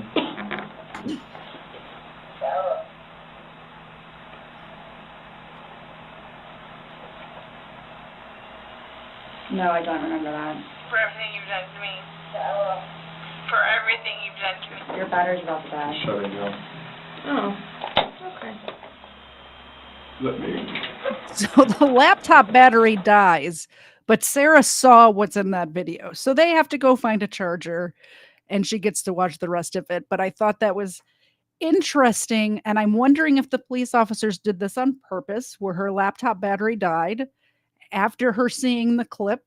So she has to sit with that in her brain while they find the laptop or new laptop or charger or whatever.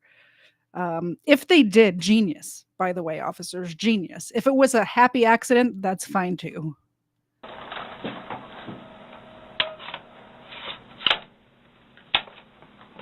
The battery doesn't last very long. Yeah, it used to last a lot longer than that. I don't know what happened. Okay. Let me just grab something. All right.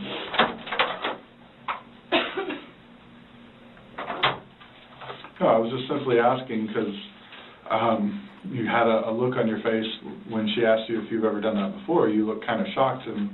No.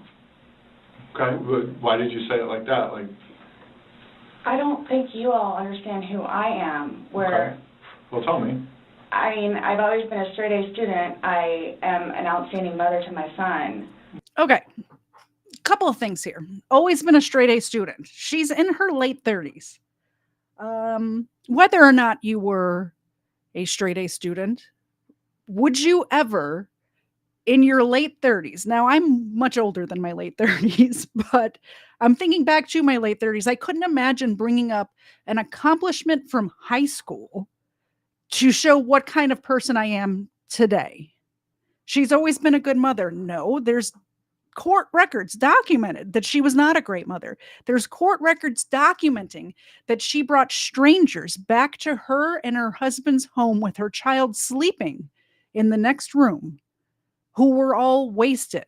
The bar closes at 2. She said, "Nah, the party's not over. Come back across the street to my place. We'll keep drinking there." It's insane that she's saying these things to these officers right now. It's highly provable that it's not true. She was not a great mother. That's the whole reason for the divorce. I excel at everything. I would not do that. You wouldn't lock somebody in a suitcase? Well, I didn't completely lock it. I mean, I opened it with one finger. I left enough in there for him to get out. Okay. And I wasn't his fault. planning on... It's his fault he couldn't get out because she left it an inch open for him to slip his finger in there to get out. It's his fault that he died. Oh, it's just angering me so much listening to her. Going upstairs and going to sleep. Okay.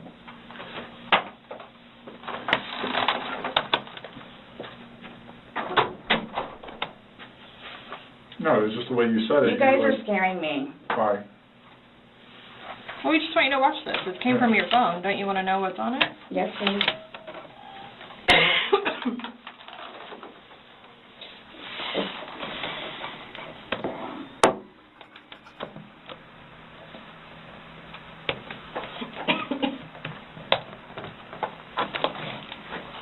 Is it long? Because I don't know how much I can take.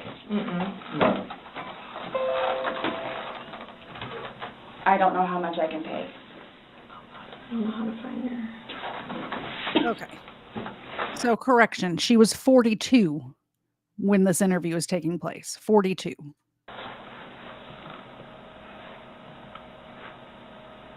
Not late 30s, early Do I have 40s. to watch this? I continuously throw up. I don't sleep. I don't want to see it, if that's okay. Well, it's on your phone, and you can either explain it or we take it for what it is. Yeah. We're just trying to give you the opportunity to tell us what's going on. That's it. It's that long? 2 minutes. No.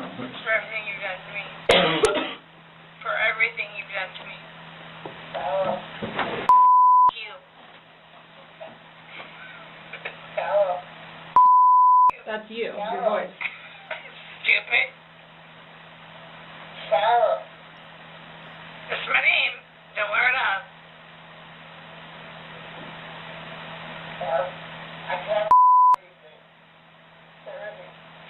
Yeah, that's when you do when you choke me.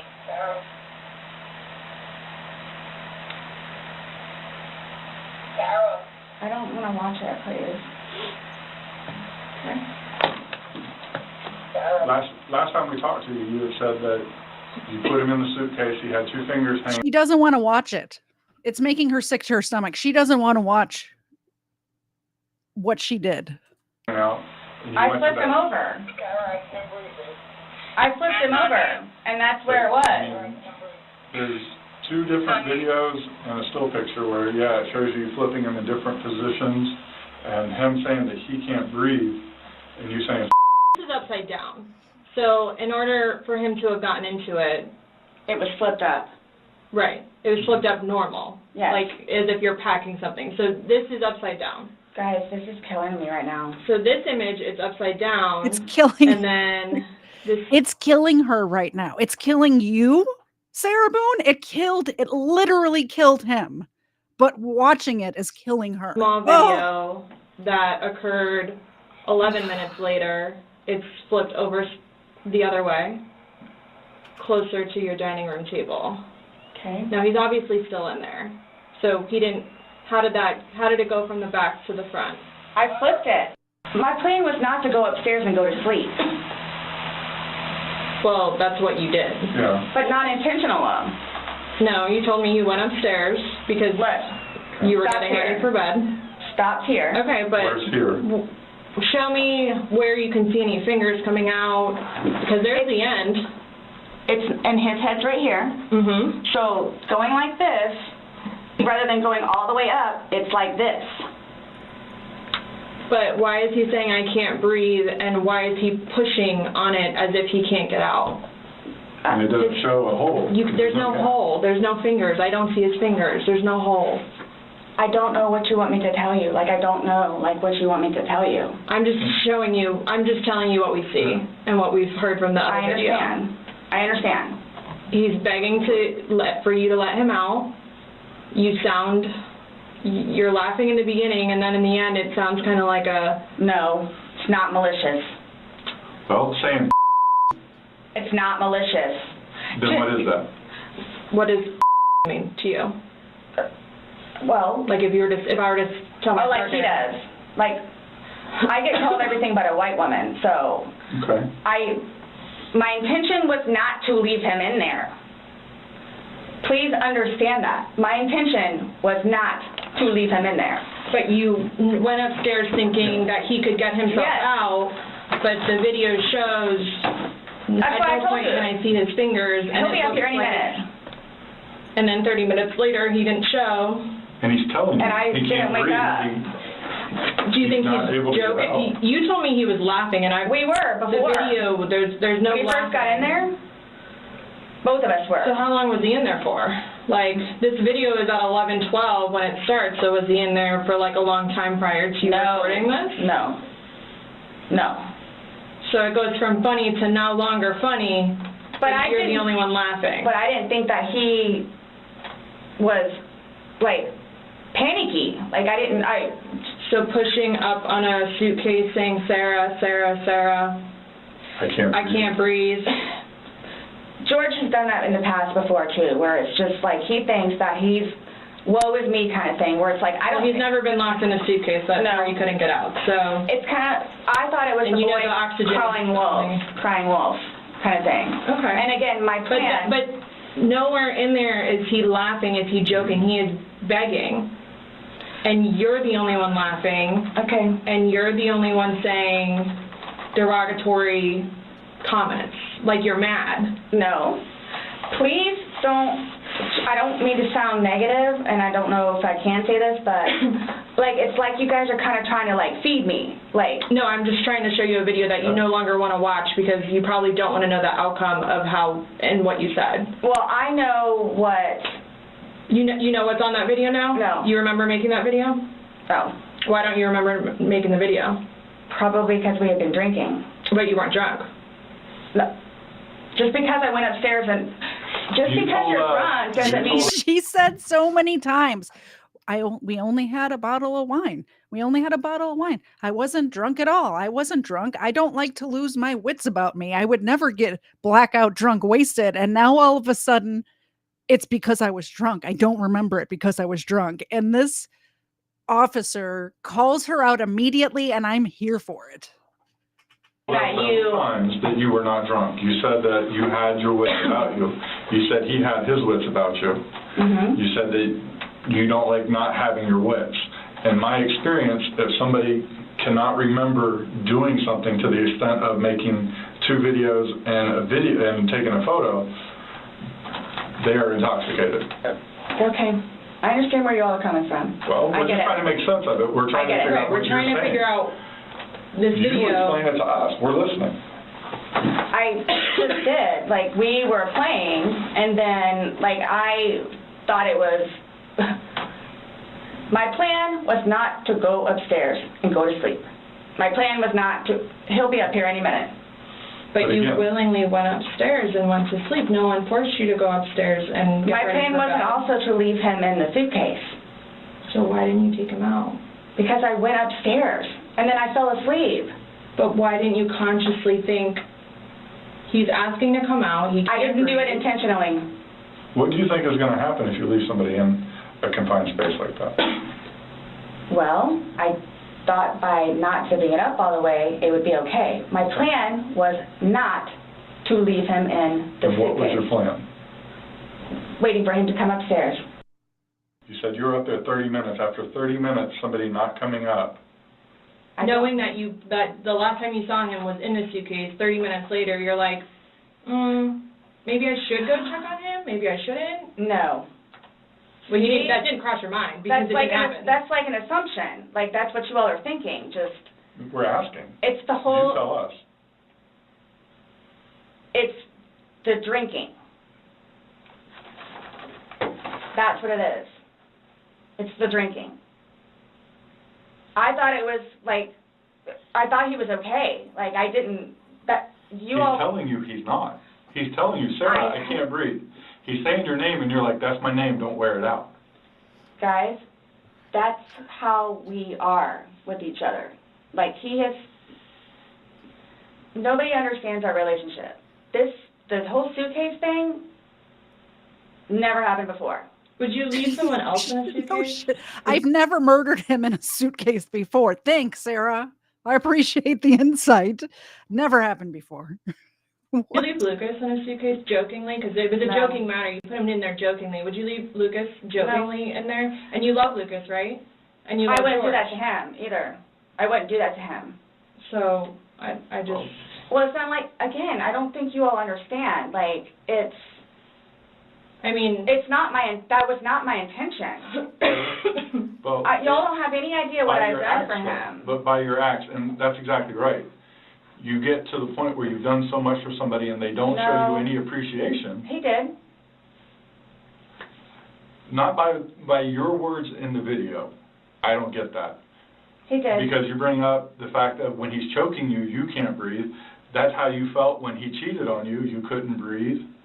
And you verbally, several times, told him just F you. Well, you said it in the video, but you won't let us play the rest of it because you don't want to. When I say cheating, it's on his phone. Okay. Cheating is cheating. I think so, too. Exactly. It's your definition of cheating, though. So, I mean, that's what the word cheat means. And that's what you told him in the video. That I couldn't breathe when you cheated on me. No. That's how I felt when he said, Sarah, I can't breathe. And you told him, This is... What would you say if somebody told you that they had done this? Done what? Zipped somebody in a suitcase and went up and went to bed. Do you all not think... So you all think that it's like, oh, good, I got him in there, now I'm going to go to sleep? Is that what you guys are trying to assume? Or trying to, like... Or just the video is very portraying of the opposite of what you told us. No. It is not leading up, it is not matching what statement you gave us in the car. So, and that's why we want to know. And I don't remember doing those. The injuries are not consistent with what you told us. So we have a lot of inconsistencies, and this video explains itself. It really, truly does. Do you don't think that I have thought about that? Thought about the video or thought about... But no, again, if you don't mind, please. So you all are assuming that it's like, oh, good, I got him in there, now I'm going to go to sleep? Is that what you all are assuming? Well, it's not an assumption when that's what you told us that happened. That's what happened. And the video... Yeah, I mean... But I'm not going to say... You thought he could get out on his own. But the video shows that he cannot get out on his own. But when I unzipped it with one finger. From the outside. But it had the hole in it.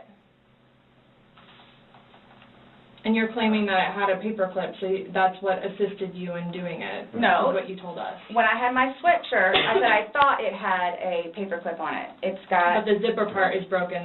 Yes, which is why we were going to zip it. Yeah. I just... You were able to unzip it from the outside very easily, because that's the way they're designed. But you could on the inside, too. I don't know how... Well, why wouldn't he have gotten himself out if he could? I don't know. I don't know if he saw, where the hole was. I don't know. I didn't see a hole. No I one didn't sees see a no hole. fingers You're the sticking only out. one that's what I'm saying. Like, he's in one position, and where his head would be, we should be able to see fingers. And then when it's flipped over onto this right side, again, his head is closer to us facing the video, so we should be able to see fingers, and we don't see anything. We see no movement of him trying to unzip it or physically unzipping it. All we see is pushing up, trying to push out of it. Please do not assume.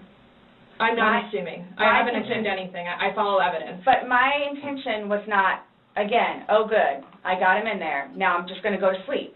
What do you think someone that knows nothing about this or hears just a little bit like, oh, they were playing around in a suitcase She's been drinking and then watches probably that went video. to sleep. That's what happened. You consciously had to walk upstairs. You obviously remember going to bed because you were able to give me a time frame on that. And you specifically told me that you went upstairs.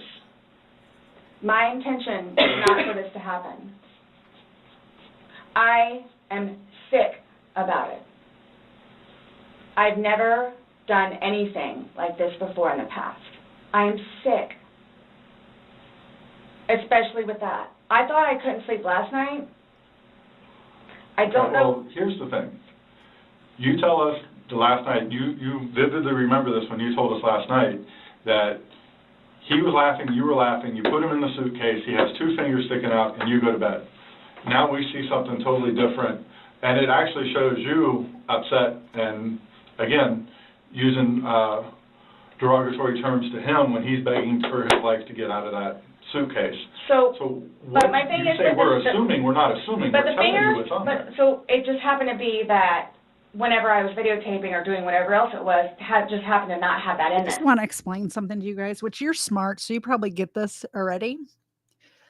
She's saying there was a space in this suitcase.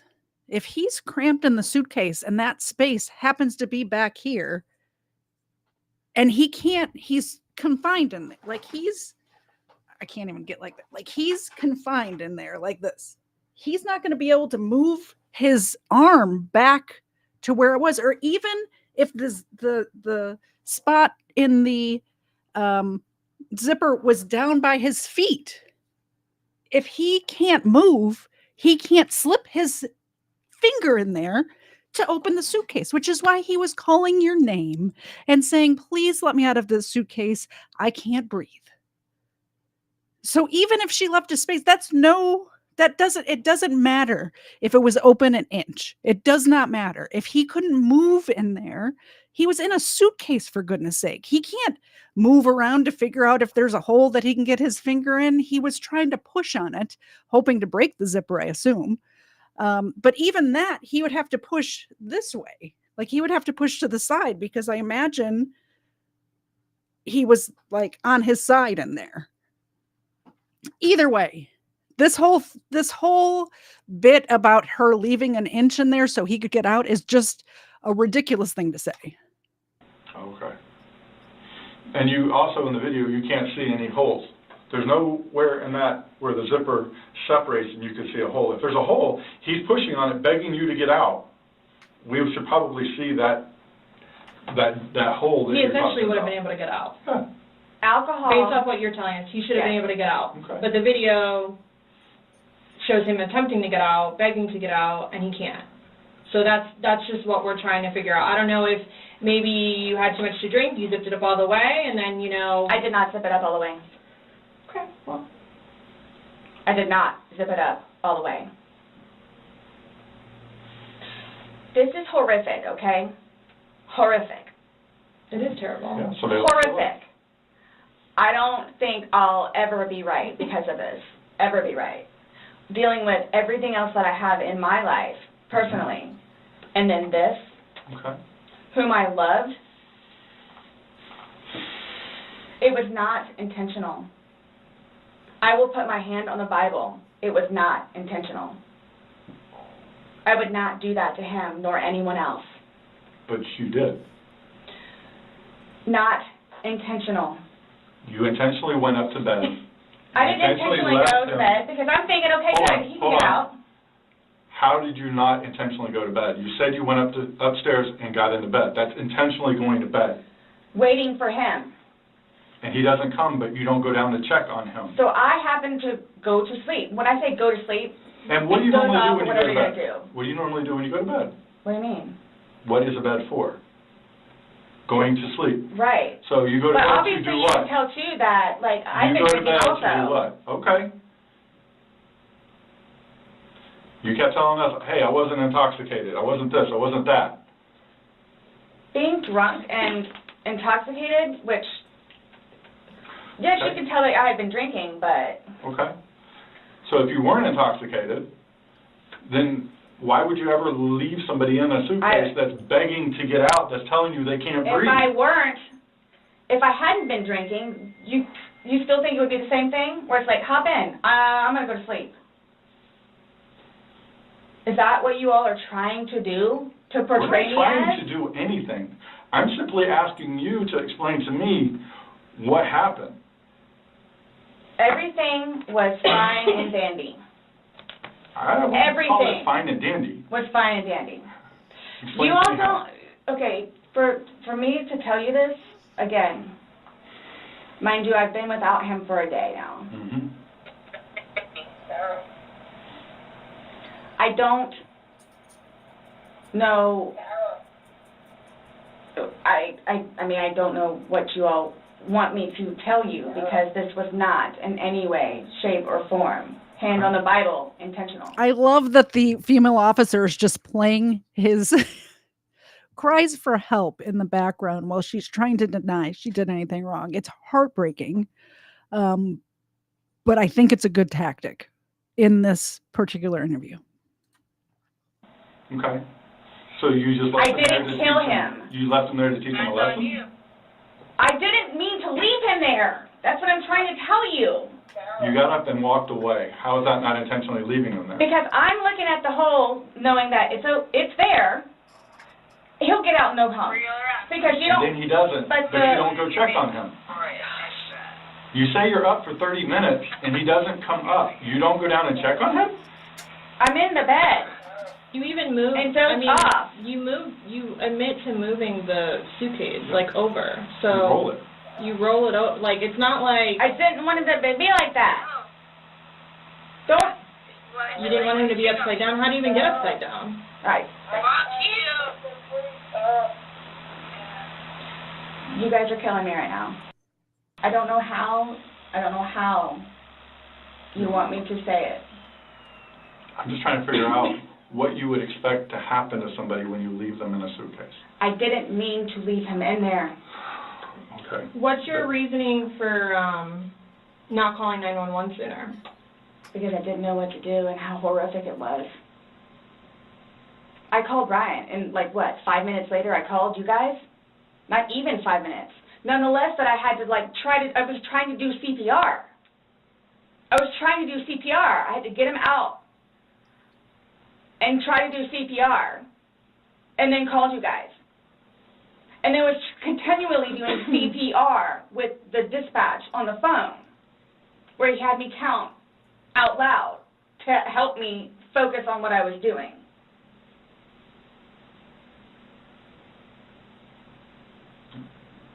It just, I don't know how, I mean, you can sit here all day long and say, I thought he was going to get himself out, but he didn't, and you went upstairs, and you stayed there for 30 minutes before you fell asleep. But can I say, too, you chose not to ever at any point during that 30 minutes walk back down and check on him. No, wait 1 second. Because I know, with you all, and then, because you continually ask me, time frames, where I told you, I don't bother even looking at the clock most of the time. So it's a guesstimate. So for all I know, maybe it was 10 minutes. Okay. But the point is, you left the living room where he was begging for help and went upstairs. Regardless of how long you were there, you left. You say, I thought he was the boy calling wolf. Again. Okay. So when he asked to be let out, what's your reasoning for not letting him out? When I was upstairs? No, when he's asking on the video, he asked multiple times. He asked to be let out. I can't breathe. Why didn't you let him out? Well, number one, I had no idea it was going to end like that. Okay. Number one. Okay. Number two, just, you know what? I'll give you 5 minutes or so in there. They'll give you 5 minutes or so. 5 minutes for what? Well, based off the video, one video is at 11:12 and the next one's at 11:23, so you actually gave him at least 11 minutes per video recording. So my thing is, when it stopped, he asked multiple times, I mean, why? Why did you not let him out? It's just a simple question. To be honest with you, don't Were you punishing him? No. Well, that's what you're saying in the video. This is what you get. This is what you make me feel like. See, and then it's all backfired on me. It's all backfired on me. And I understand the severity of it. Backfired on you. He died. He died, and these officers are investigating it. So, yes, it's all on you, Sarah Boone. It's all backfired right on you because you're the one that did it. You're the one that locked him in there. Hi, Christo. Nice to see you. Yes, He's dead. It's awful, I know. Okay. It's awful. And I will tell you both this right now, too. I will never drink alcohol again. Okay. I will never drink alcohol again. I don't care what it is in any way, shape, or form. But let's get back to this. What was the reason for leaving him when he's begging to be let out? I don't understand that. What I have a feeling was, and again, it's the whole time frame thing. I'm not asking a time frame. I don't care about a time frame. He's in the bag saying, my God. And you say, F you. For the whole few minutes that he was in there, minimum 11, but yes, go ahead. It's a few. 11. minimum. For the one video. Well, in between those two videos. Between the 2 minutes. videos? Okay. Yeah. So what was the question again? When he's begging for his life, telling you he can't breathe, let me out, and you say, F you, why don't you just let him out? What are you trying to prove to him?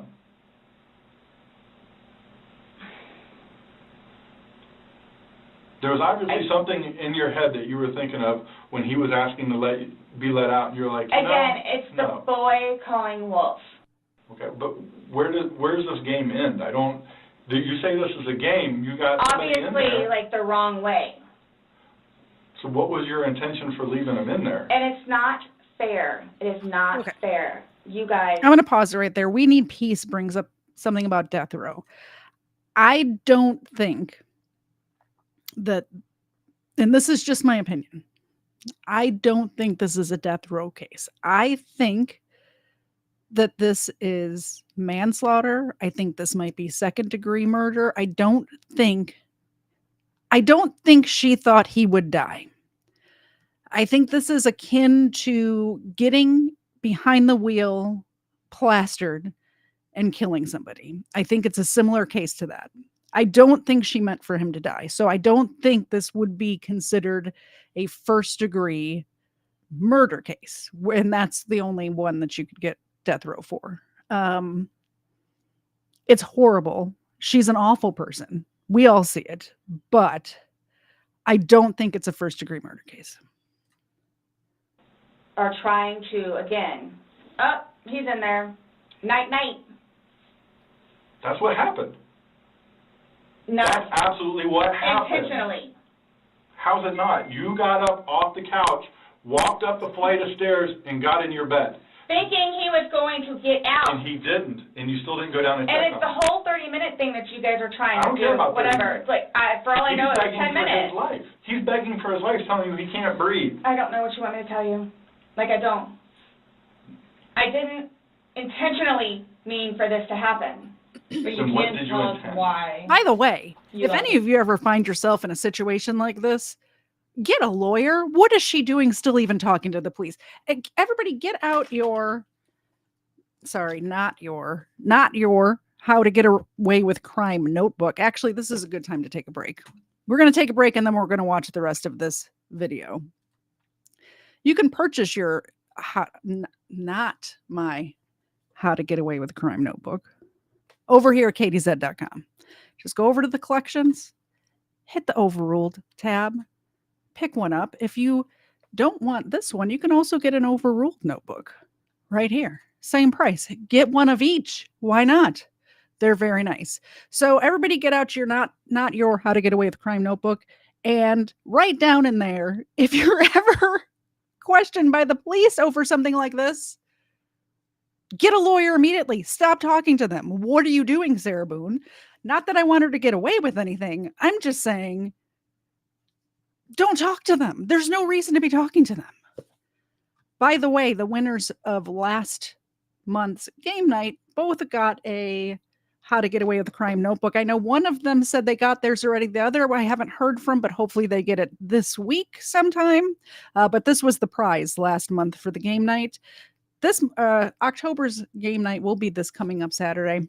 Anyway, katiez.com. We have all of the merchandise over there for this show, the Crimeland show. And of course, you can get Iggy Normus Jr.'s merchandise, the Christ is King merchandise, K-Far's merchandise, Sunset Saints, as well as Patriot Jam merchandise. Head over there, pick something up. Why not?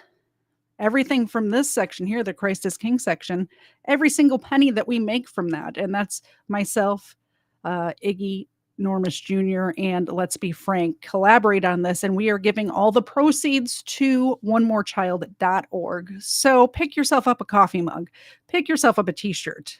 Why not? If you don't want this junk, just donate them to them directly. That's good too. It's onemorechild.org. Anyway, back to the show. katiez.com. Go get your stuff.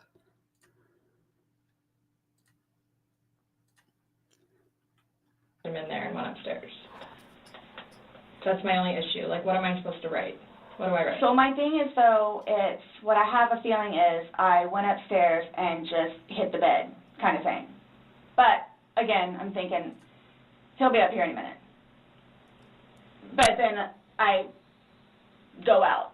But my question is, why didn't you just let him out prior to going up? I don't know why. He's begging to be let out. He's not laughing. He's not having fun. Guys, you said I know. this was supposed to be fun. You were laughing before. Before you said he was laughing, you were laughing, you went upstairs, he had his fingers out of the bag and he was playing. Well, obviously that's not the case.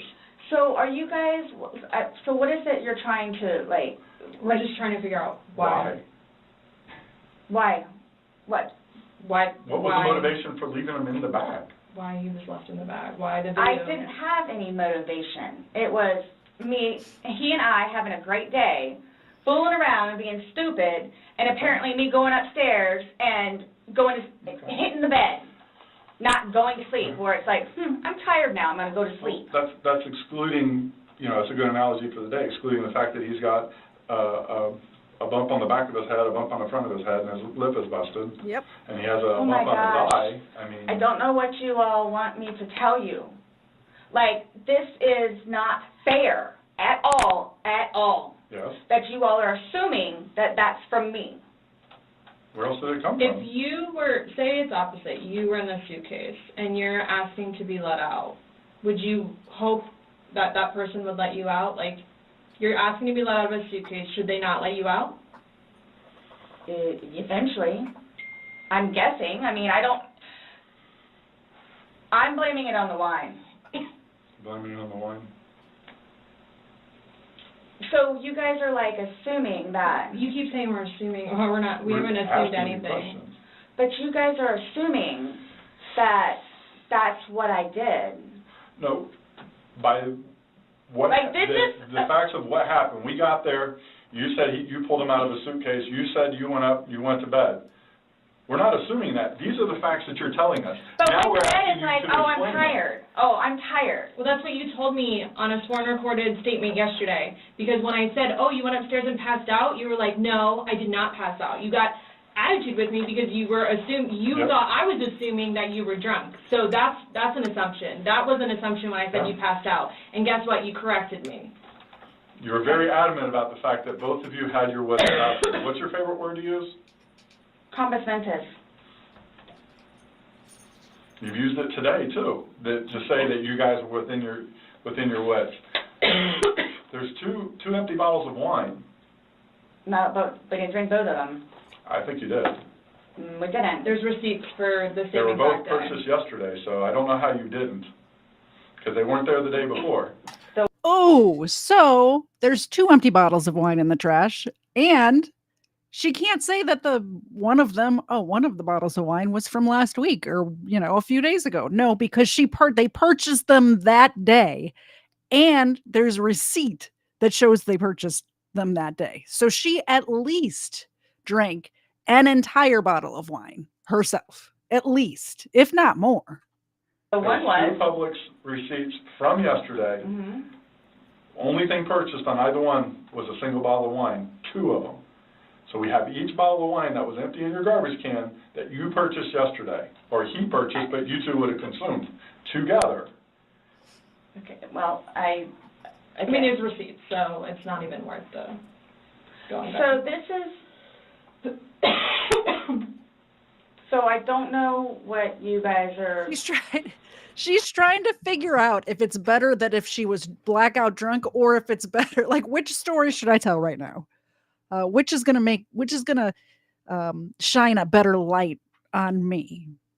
That I was blackout drunk or that I wasn't? Because the day of, she was adamant that she's not she's not a drinker, which the evidence shows that she's an alcoholic. She's not a drinker. She would never get blackout drunk because she wants to keep her wits about her. Like, this is what she's she's saying under oath to the police officers the day before. Then, now all of a sudden she's trying to think, well, maybe it's better that I was blackout drunk.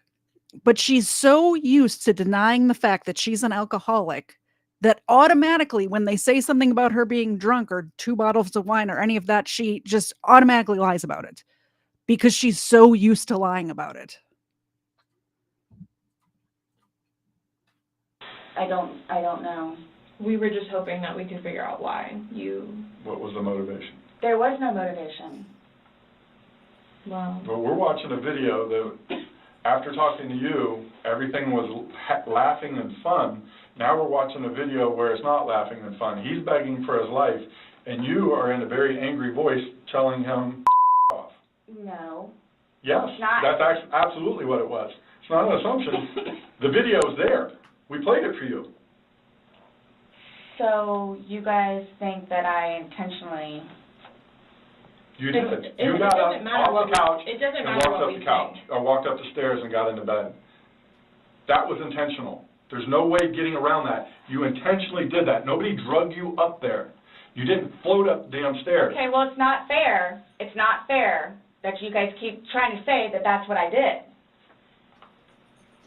I don't know what to tell you. You told us that. You didn't go upstairs?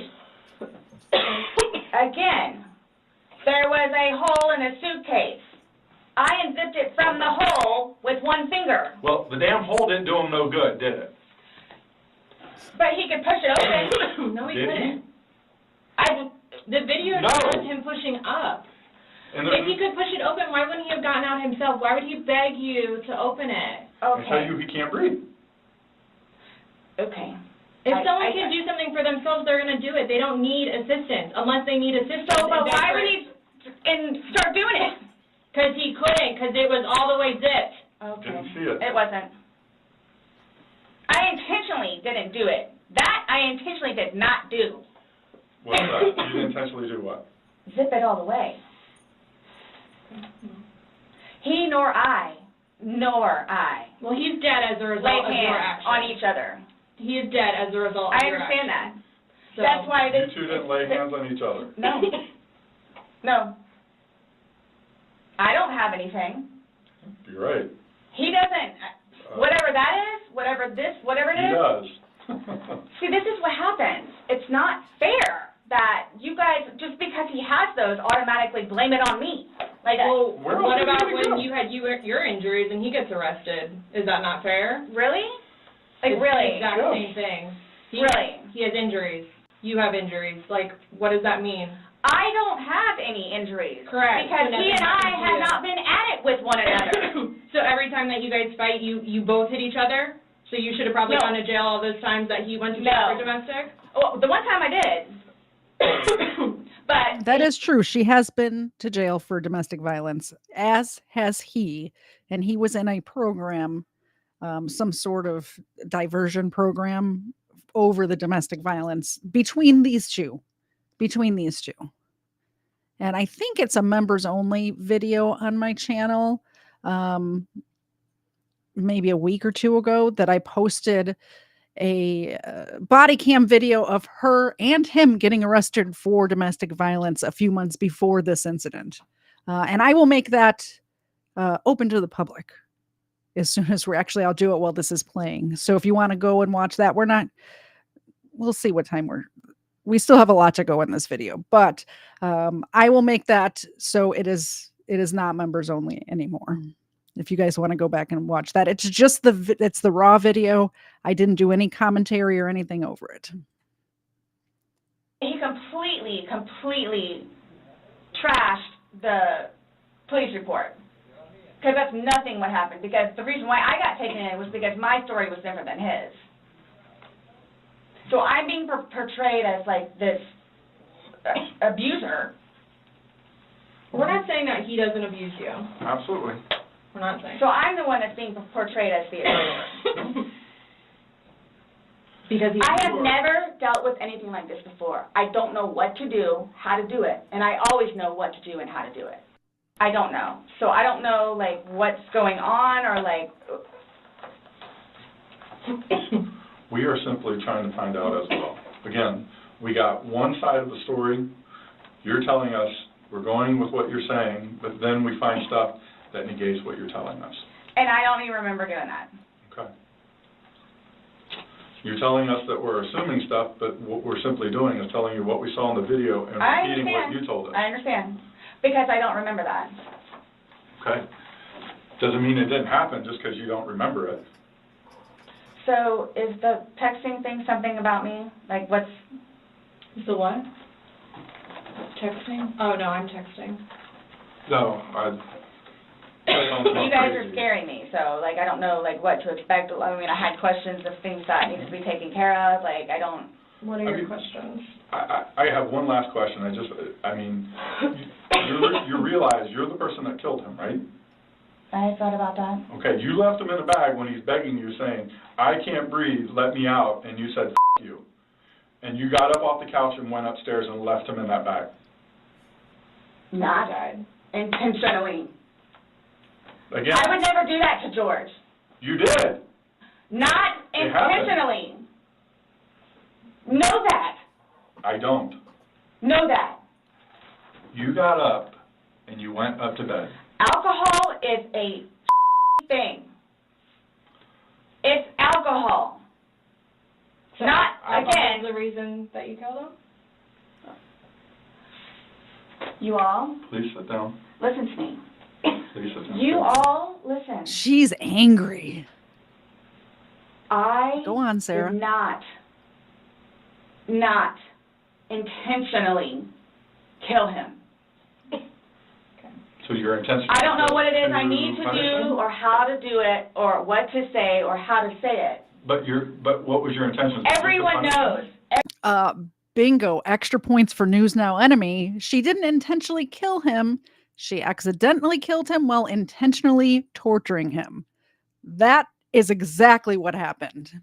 Ding, ding, ding. You're the winner. Everyone knows everything that I've done for George and love him and continuously helped him throughout his life with me and made him a happier, better person. And everybody has their limits. Everyone knows that. Everybody has their limits. So it's like, okay, so while we're in a good place right now, I'm going to snap? Is that what it, while we're in a good place right now? You did. Yes, absolutely. I got you on video screaming, F you. This is what it feels like when you're choking. I think that the male officer in this video keeps quoting her from this video because he really wants to say F you to Sarah Boone. And that's how he can do it without actually looking at her and saying, F you, Sarah Boone. So he keeps quoting the video as he stares deep into her soul. Me. This is what it feels like. Which was however long ago. You said it. The video was from last night. Clearly, so it wasn't that. Yet. Yeah. There's still feelings towards it. You wouldn't say it if you didn't feel it. But I would never do that. But it happened. But you did it. But that's after being playful. But no one's and laughing. having a good day. No one's laughing except you. Everybody's having a good day. Oh, I'm sorry? I would hate to see a bad day. Y'all are making me out to be a person that I'm not. Or will I ever be. Or are you a different person when you're drunk? People have different personalities after they consume alcohol. It depends. Well... Because you're sober now, so sober you. Nice but what about drunk you? I need to remember to ask the Chaldean about that next time I see him life to the max. You sound like a great sister, by the way. Maybe he needs some therapy. I'll give him some therapy over that. It's both of us. It's both of us. And it's not fair that you all are assuming that the marks that he has on him are from me. We asked you where they came from. I have no idea. Well, nobody else was there, so nobody else was there. I have no idea. I swear I did not lay a hand on him. Okay. You just zipped them in the bag. Nor he. You just zipped them in the bag. And then you flipped the bag around several times. I didn't do that intentionally. You didn't intentionally flip the bag around? No. Why would I do that? Well, you Good told question. us You did. When he was upside down. Right. Well, you had to put him upside down. You can't get in a suitcase upside down because the... Oh, my gosh. When you put the stuff in where his body was... That's the unfortunate thing, too, is nobody else was there. That's the We have a unfortunate video thing. showing the suitcase in several different positions.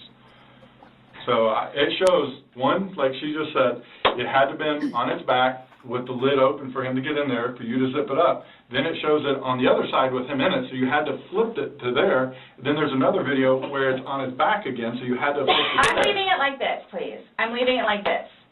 I did not intentionally do this. No malicious content or effort was towards this. No malicious. I would I'm say, the point of does the that video. help you sleep? But you're not sleeping, so. I mean, Last night, I the- maybe got an hour. Right. in your voice, you can hear the maliciousness. The you is very, very... You don't talk to people Obvious. like that. That's not like a common, like, Nope. hey, Scott, you. Thank you. That's not common. It's not something people do. And no one that sees that is going to think that. Okay. So we were trying to give you an opportunity, and it is what it is. There's no maliciousness towards Okay. that. So I would probably be telling myself that too after that video. My intent was not for that to happen. But you went upstairs and went to bed. Or maybe you passed out, I don't know. whichever. Waiting for him. And the whole time frame thing, it's like, Regardless. that's not really fair. Regardless, waiting for him, it's not like you walked up the stairs. You can't fly up the stairs. No one can take you up the stairs. Okay. You go up the stairs, you lay in the bed, and you wait for him. Who cares if it's 5 minutes? Who cares if it's 30 frickin' seconds? He's begging for his life. He's begging to get out. You go upstairs. You leave them. It doesn't matter. So get the time frame out of your mind. It doesn't matter. It doesn't matter. It doesn't matter because there's this. So it doesn't matter anything what it is I say. So it makes no difference whatsoever. It's just you're lying and like you're now changing your story. Lying about what? You're now you're drunk. Oh, I never said that I was drunk. Exactly, but you did here today. That's okay. You said earlier. Everything recorded. Alcohol. You blamed it on the alcohol. You blamed it on the alcohol. Alcohol does a lot to people. Yes, but I never said I was drunk. Okay. You did. So you did this. You did this sober. You knowingly left him down there sober. I have already told both of you also that we were both drinking. Right. Okay. But you want to admit that you were drunk? Is that? I'm telling you all both. Like watching this interview is making me want to have a drink, by the way. Her going around in circles about whether she was drunk or not is making me want to have a drink. This has changed my life. I will take this. I don't know. Yeah. That's a true statement. Absolutely. But you're trying to dance around the fact that you But what did are you? leave Okay, them there. just. You left them in there. You did trying to dance around the fact you left them in there. This is not. You didn't leave them in there? It's not cool. Like this is not cool. It's not cool. That it's. He's dead. It's But not you cool. think that I did that intentionally? It's such It's so weird. She's saying this is not cool. And what she's talking about, look at the anger in her face right there. When she's saying this is not cool, what she's saying is not cool that you're accusing me of being malicious and doing this intentionally. And what the officer's talking about is it's not cool that you killed George. So they're both saying it's not cool, but she thinks she doesn't even, it's like she doesn't even care. She doesn't even care that she's dead. Somebody pointed out in the chat that she hasn't shed one tear. She hasn't. I'll tell you something. If Mr. Zed died, whether it was that I had killed him accidentally, which would never happen, obviously, because I'm an innocent angel, or on purpose, would never happen, innocent angel, or it was an accident of some sort, or he had a heart attack and died in the kitchen, I would be beside myself for months. 4 months.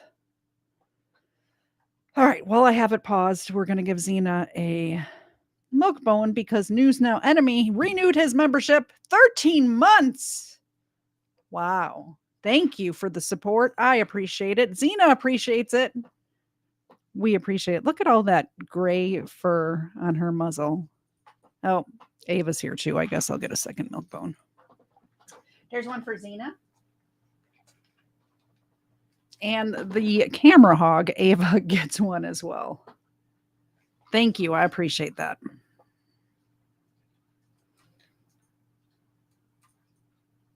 Just, man, that pause game strong.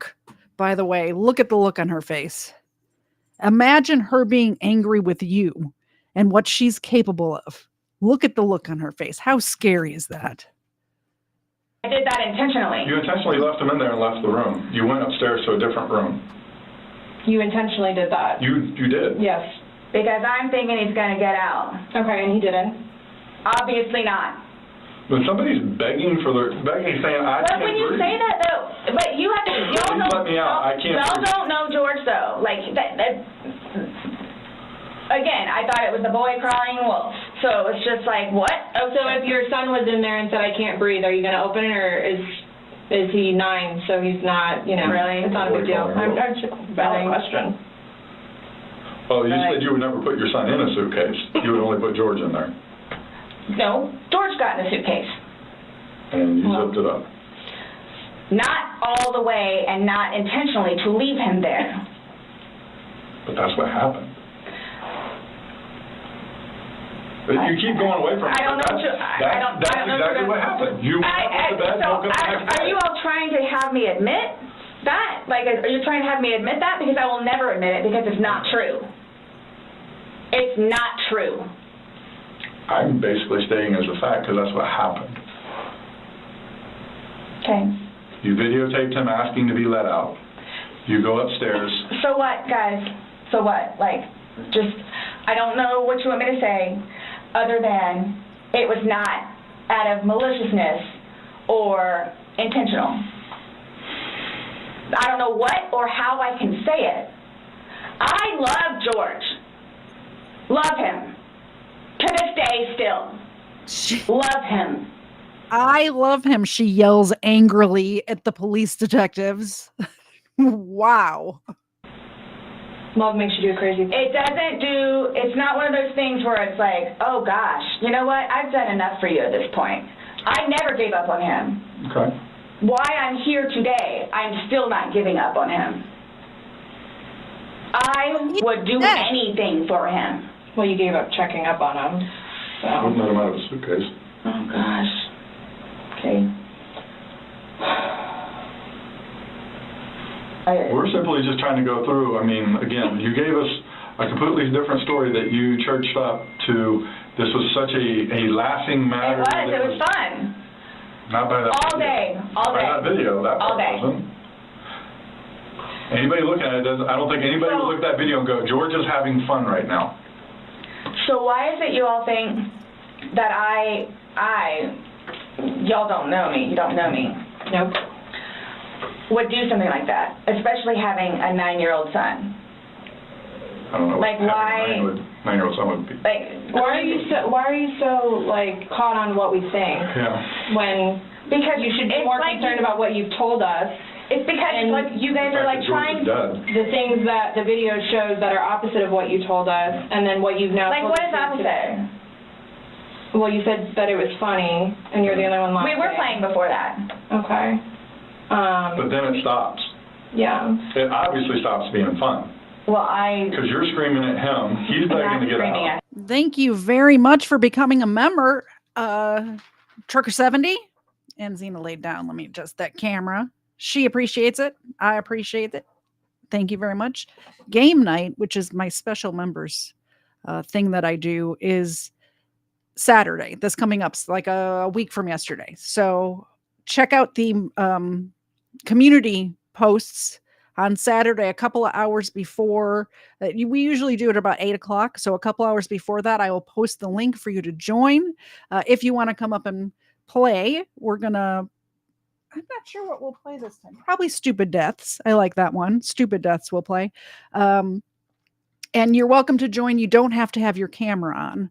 We just need your voice if you want to play. But if you don't want to come up to the show, you can always play along in the chat. Also, the chat is open to everybody. You don't have to be a member to be in the chat for that one. Here goes, Xena. That's from Trucker70. Thank you, Trucker70. Ava appreciates it. Xena appreciates it. And of course, I appreciate it.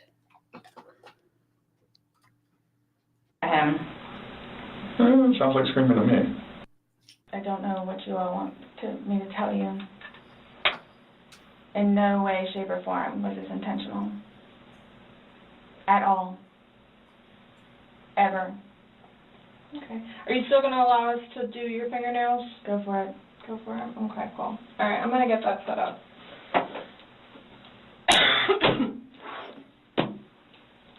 Do you need any more water? No, but when you come back, can I ask about this? She's got her questions written down, by the way, that she went in there to ask. So what? Just don't understand. So it was. I don't understand how your story changes so much to the How fact is that. it changing? Please help me explain. Understand. You went on about how this was such a playful thing, and you I'm guys were so laughing. sorry to hear that, Surrender Monkey. That's horrible. I'm so sorry to hear that about your friend. And it probably was for a few minutes, but then it obviously changes. The whole demeanor of this whole situation completely changes. It's not the funny, laughing matter. He's not laughing at all. I didn't think he was being serious. You absolutely sound serious. I when you're didn't think answering so. them. Like, just. You don't think your voice, you sounded serious? It's okay. I don't know what you want me to tell you. It was a great day. Okay. It didn't end well, obviously. I was going to say, that's, I mean... I can't explain to you how horrific it was to find him. Horrific. Because I don't remember taking those videos. Okay. How horrific. I'm thinking he's in the bathroom. I'm thinking he's downstairs in the laptop. I can't find him. So what's going to happen? Like, here's what gets me, though, is you don't remember taking videos, you don't know where he is, you don't remember him being in the suitcase, and you're still telling me that you had your wits about you. How does someone have their wits about them when... See, that's the thing, too. But you can clearly tell that I had been drinking some. You can clearly tell. I had several people that came up to me in that apartment complex said that you were drunk on a daily basis. Oh, my gosh. Right. Regularly. That's an interesting reaction to the officer realizing that she's been drunk on her, letting her know that he knows that she's lying about not drinking every day. That's an interesting reaction, Sarah. Right. Really? Right. Talk to the property manager. Talk to the property manager. Okay. Because it's not... These are your neighbors, the one that live next to you. Your property manager does not live next to you. They see you every day. How many? You had two neighbors you went to and asked to go use the restroom. See, that is just not fair. No, hold on.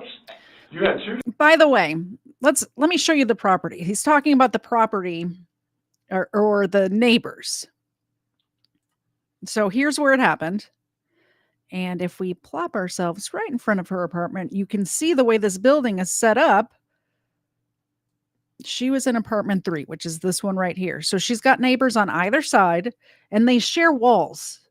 So if there's arguing going on, I don't know how many of you have lived in apartments before, but I have. You can hear if there's arguments going on next door. Now, these were 2-story apartments. So they're pretty skinny, but they have an upstairs and a downstairs. At least for these middle ones. I'm not sure. It looks like there's these larger ones on the end. It's like there's an upstairs apartment and a downstairs apartment. But so she's got at least 2, if not 3, 1, 2, 3 neighbors who can hear through the walls to hear the argument going on a daily basis. Okay? This is in Winter Park, Florida, by the way. We'll zoom out so you can see where we're at.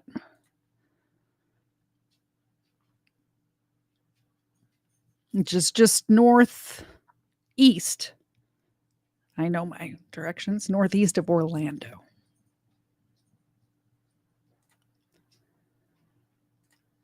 So when he's talking about the neighbors, they would know if there's people drunk every day, if there's arguments going on every day. These people, these neighbors would know that. The property manager, she probably sees once a month to deliver the check. If that. Most stuff is online these days. I'm a property manager. I don't see my tenants very often unless I stop by. Like everything's online. They don't come by to give me checks. 2 different neighbors that live directly next to you. You asked to use a restroom and they told you no and turned you away. You had to go across the way to somebody else. No, okay. Kim and Eli Kim is not a nice person. Okay. She's just automatically not nice. Even after me and Lucas went over there and introduced ourselves, she's just not a nice person. Then why would you think she would let you use a restroom? Because Eli was in there. Eli comes over and talks to us sometimes, which I think pisses Kim off because he comes over and talks to us. The two of them, they're like super standoffish all the time. My neighbors down the street, down the way, their toilet was broken. They had stuff in the bathroom. So then they're like, go over there and try over there. There's 2 bathrooms. I wouldn't let somebody go upstairs and use my personal bathroom. That's what the downstairs one is for. If it's somebody you like, would you? Or somebody you knew? They're in the process of doing all this stuff in the kitchen, and there's stuff in the bathroom. By the way, if somebody asked to use my bathroom, if something like this was going on and they couldn't get into their house or apartment in this case, but in my neighborhood house, and it was my neighbor that I like. I have more than one neighbor that I like. I have several neighbors that I like. But if it was one of the people that that are my neighbors that I know and are friendly with, and they asked to use my bathroom, I have 3 bathrooms. They can use any one of the 3. If the whole bathroom was broken or the downstairs bathroom was broken, they could use my bathroom. It'd be fine. So this whole, I wouldn't let somebody use my upstairs bathroom. You have nobody. Let me know in the chat. If a neighbor that you were close to, that you were friendly with, needed to use your bathroom and the only one available was in the master bedroom, would you let them use it? I would. I don't know why you wouldn't. When the toilet doesn't work, just walk across the way. No problem. And of course they let me in. Them and them, they're together. They're families. And nonetheless, if you really want to know, and I hope it doesn't get them in trouble, but he is over here illegally. So he's trying to work on getting his green card. What does that got to do with you using the restroom? They didn't want to be involved. Should I use yours? You gotta use yours. No, I was asking last night because, we had several different people in the neighborhood come up saying Eli that and she Kim. was drunk on a regular basis. Eli and Kim. Okay. Did you ask Vinny next door? Those are the ones next door that she asked to use the restroom, and they said no. No, she said no. Okay. And like I said, she's not a nice person. They're coming. What are your questions? Yep. I can help you with. Who's coming? To do the fingernails. Yeah, you said that we could. And you don't have to allow us to do it, just so you know. So don't think that it's... I don't have a problem. Okay. Just want to make sure. So, am I getting my phone back? No. Not today. What about Lucas's laptop? No. Not today. Not today. What does that mean? We're still going through everything. Oh, that's fine. You're the one just telling us there's videos that we need to see on it, so we need to do our due diligence that we go through everything. See, and that backfires on me now, too, because now you all think that I had even more, in quotes, intent to do what I did to him, which was not intentional. What's that? Is that correct? She's asking about your tag in your hand. No, but I'm asking if that's correct. No, I'm not going to agree to anything that you're saying. I'm not, that you're... No. So, his probation officer. Mm-hmm. Do you all inform her, or do I need to call her? We don't have to inform her, so if you would like to call her, you can. Are you saying because he's still on probation? No, but because of the nice lady that she is and all that she's done for him, I didn't know how it was. Legally, we just have to tell his parents, and we don't go telling. Everybody else? I didn't even know who his probation officer was, so no, I wouldn't go tell. So the same thing for classes. I need to do that too. Classes? You need to do what? Substance abuse class and his batterer's intervention. Yeah, something else I was just getting ready to ask. So, other than this, so initially, what was the cause of death? She is still pending because she wants to hold the body for an additional day to see if more of those bruises turn into something bigger. And she's doing some other tests that she's got to do. So she's pending it for now. So, and that couldn't have been because of him being in the suitcase? Or y'all are saying that I physically did it? That's what she's determining. So the ones on the head, I asked her, could that have been from the suitcase, and she said she didn't think so. I didn't touch him. nor did he touch me. Okay. I'm leaving it at that. Okay. So I don't know if you all know how to do this because so that's what I was going to get ready to ask you. So are you all updating his parents today or when you get final whatevers? She's very worried about his family finding out. Very worried, which I would be too if I killed somebody, right? Thank you very much for the super chat. Life to the max. My co-hosts appreciate it. They did return. I had to holler for them. But they did come back. And this will keep them here. There's Ava. And there's the Xena. The old girl Xena. There you go.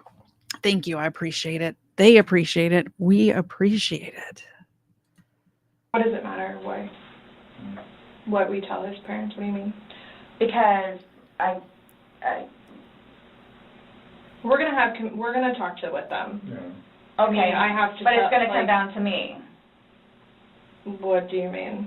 Like, so it's being put on me. Who said that? But I'm not. So what is it you would tell them? We're gonna give them an update, just like we gave you an update on their autopsy. Okay, so it's whatever bruise, Here's the thing. Whatever on the head. We had to deliver news to them last night that their son was dead. There's not a whole lot of conversation that goes on after that. It's not a very easy thing to do. Was it yesterday or Sunday? Sunday. Today's Tuesday, right? Let me give you the timeline. So Sunday, Sarah and George were doing puzzles and playing games and apparently drinking at least 2 bottles of wine. Then she locked him in a suitcase and went to sleep. Didn't wake up till like noon, 12:30 on Monday.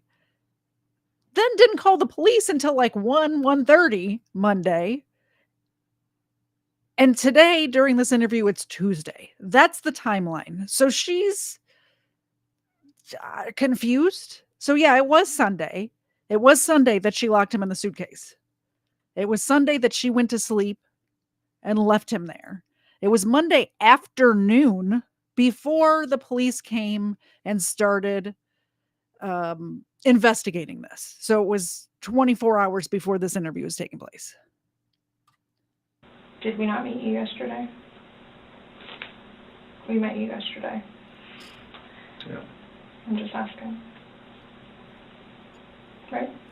Did we not meet yesterday? It's a valid question. Really? Yes, on Monday. Okay. Got it. Perfect. So I don't know if I ask you guys or how I find this out other than talking to Surrender his Monkey. They were dating for several years and living together, but they started out as drinking buddies while she was still married to the other gentleman that we saw in the first video. parents, which is not going to happen. Yeah, probably a terrible idea. How do you guys suggest me finding out about funeral?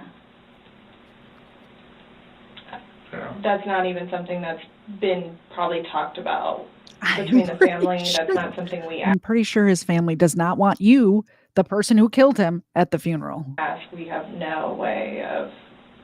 I didn't know, that's why I'm asking. Yeah. So... It'll be up to them to make their arrangements of what they want to do. Like she just told you this quick, just being told last night, I'll pretty much be willing to wager that they have not even considered what they're going to do. His body can't even be released, No, so... I've been there with parents, grandparents, and uncles.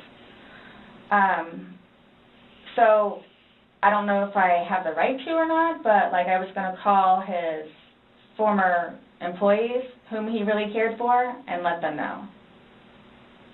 You can call whoever you want. I just don't want to do something that I'm not supposed to. How do I go about getting his wedding ring, engagement ring? It's at the medical examiner's office. It'll come to us eventually, and then... It'll be released to the next of kin. Yeah, okay. I bought it for him. Okay. That is a civil issue. It was on his finger. It goes to them. They're the ones that are going to release it. We don't have any say in that. So I won't get that back.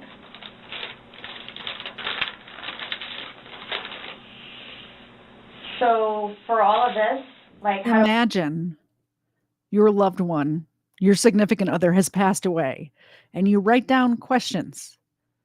You write down questions to ask the police. That's what's in her hand. Questions that she wrote down to ask the police.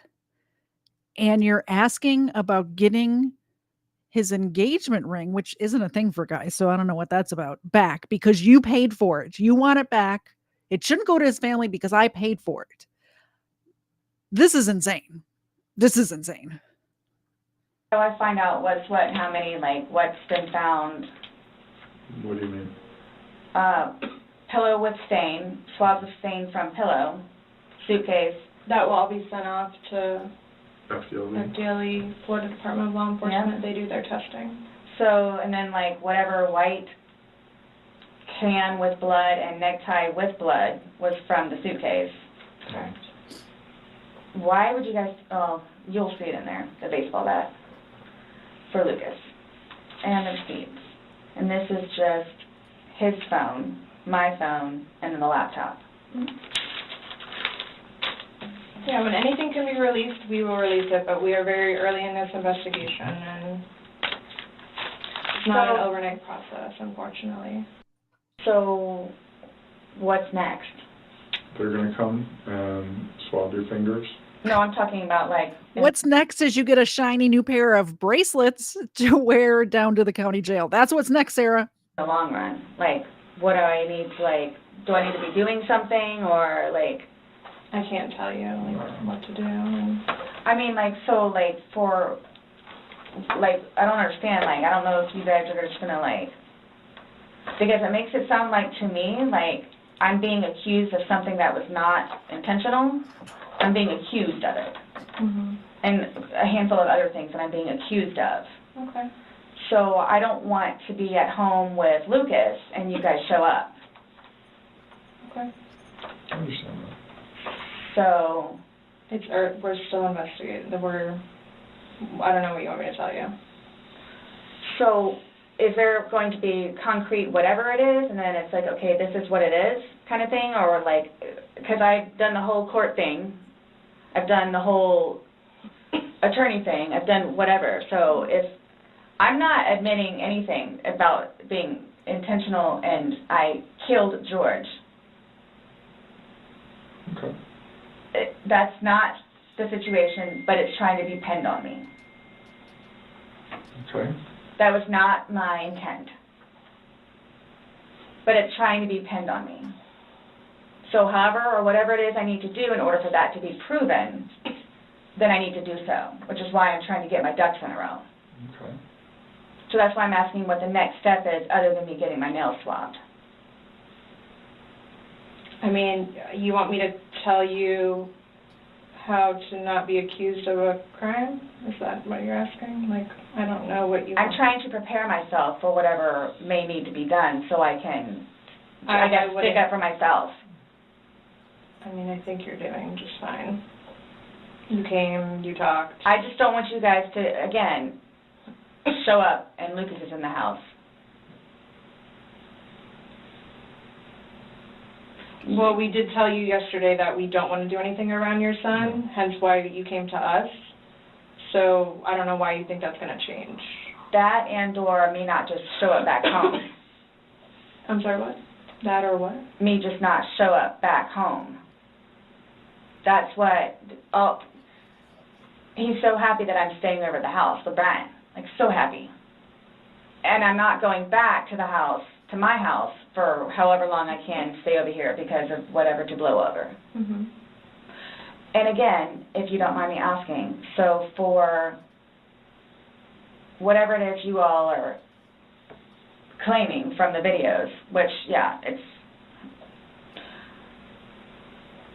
is that what you're going to tell them? Like his parents? It's like, oh yeah, and by the way, she did. Did what? I mean, what would you tell him? I don't think it really matters what we're going to tell the parents. Oh yeah, it is. It's fuel to the fire. Well, we can't hide things, and I don't know. I'm not saying we're going to go I'm not saying that we're going to go and tell them every single thing we have, but again, this is the Orange County Sheriff's Office, that's public record, so eventually, like, this all will come out. Mm-hmm. So, I'm not, you're making it sound like we're going to tell them something, so then your life is in danger, and I don't like that accusation. No. So, let's just nip that in the butt right now. Well, that's what's going to happen. I cannot What are we going to tell them? But we can't even, so technically there's no concrete report yet, even. Right, so it's, you want me to, like, tell you exactly what I'm going to tell them. I don't know what I'm going to tell them. I don't know what I'm going to tell them. Let's just leave it at that. Just like you don't know why you went upstairs. I don't know what I'm going to tell them. So, Parents that are dealing with can I call you the way that I did last time? Yeah, my phone is an open line. Missy should be there. I don't watch taking so long. What's coming out for looking through? I get it. Look, I get it. That looks really bad. Mm-hmm. So that's what scares me. Like, what do I need to plan on? Like, what do I need to plan on? I promise you, on my son's life, it was not intentional. I promise you, on Lucas's life, it was not intentional. Do not swear I don't know on you. your I child's can't life. say I Do know not swear on your child's life. Please, just don't do that. anything about you. I don't know what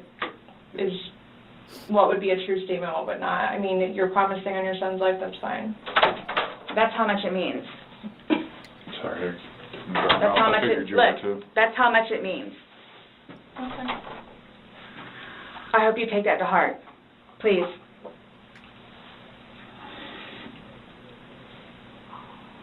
And it's documented that you said that, yeah. I get it. I hope you all can really both truly understand that that was not my intent. I miss him a lot. I mean, No more. but my question has remained the same.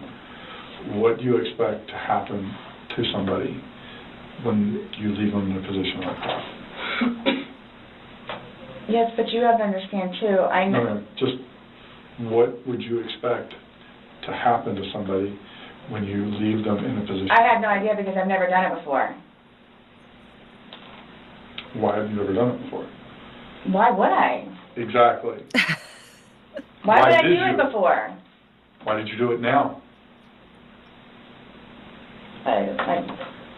I clearly have said why. Why? No, you don't know why. You just know that it's not intentional, but you don't know why. But that's okay. Really? I'm not trying to force you to say something that you don't know. The fact that you guys would assume that I'm that kind of person. We're not assuming anything. We're going by the facts. It happened. Like you said, you don't know me.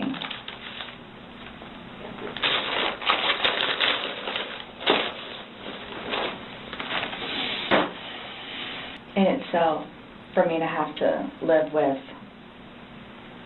getting him out and doing what I did is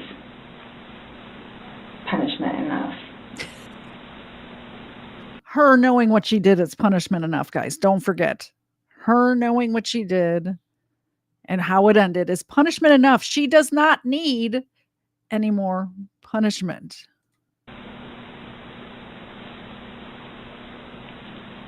I think that's why I haven't slept. Because that's all I see. So that right there says something.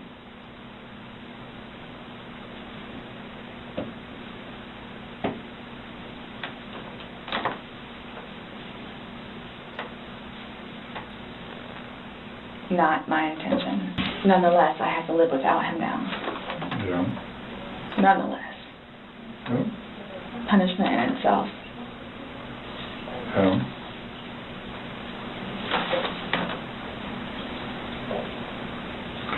Definitely a tragic situation.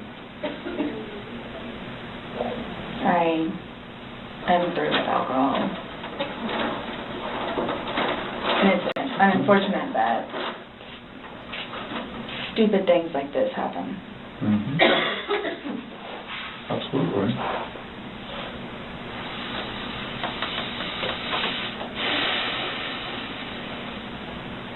Nonetheless, I have to live without him now. Mm-hmm.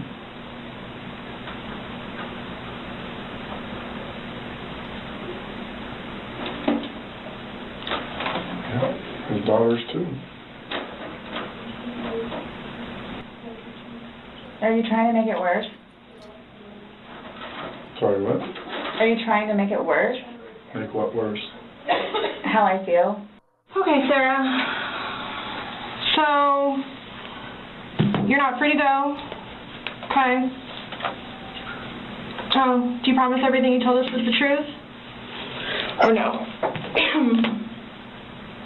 Everything we've talked about today? Yes. What do you mean? He asked to swear. Remember how I swore you yesterday on the audio recording? I just forgot, so he raised his hand to remind me to tell you. Okay. Do you promise and swear that everything we've talked about today has been true and accurate to the best of your knowledge? For which True everything? and accurate to the best of your knowledge. What, that it wasn't intentional?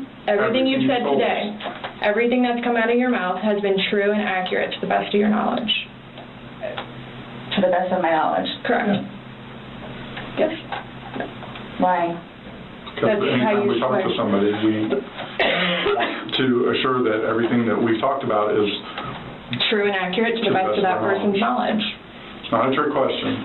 To the best of my knowledge? To the best of your knowledge. Everything that you've told us today is true and accurate to the best of your knowledge. Yes, but it was not intentional. Okay.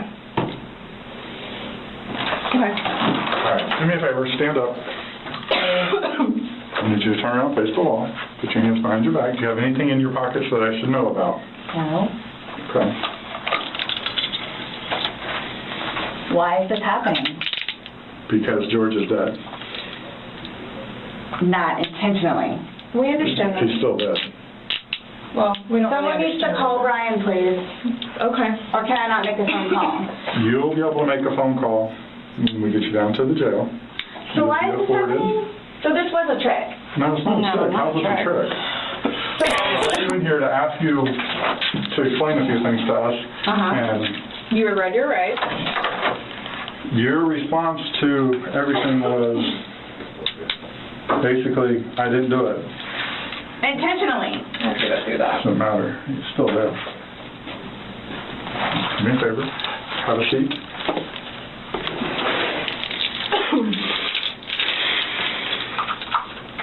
Really, guys? Really? So if I didn't show up? Why is this happening? Because Before y'all said I could leave. That I was done after this, after that. We were done, yes. We were done. Absolutely. So now, so that's what it is. We are done. Right. Not intentional. Okay. So what am I supposed to do now? Get a lawyer. You will... Someone needs to call Brian. Okay. Lucas is waiting for Mom to come home. This was not my intention. I thought I was waiting for you all to come and figure out what's what and how many. That's what we're trying to do. And I was going to be able to go home and see Lucas. Now he's just not going to have me come home. So there's nothing that I can do. No.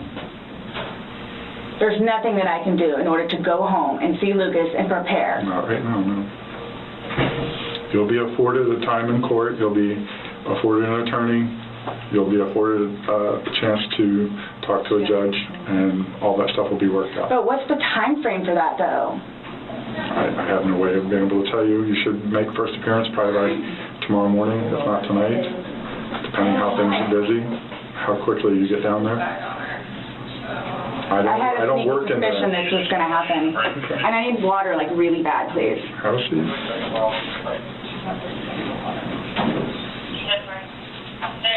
You all checked me down here. Absolutely did not.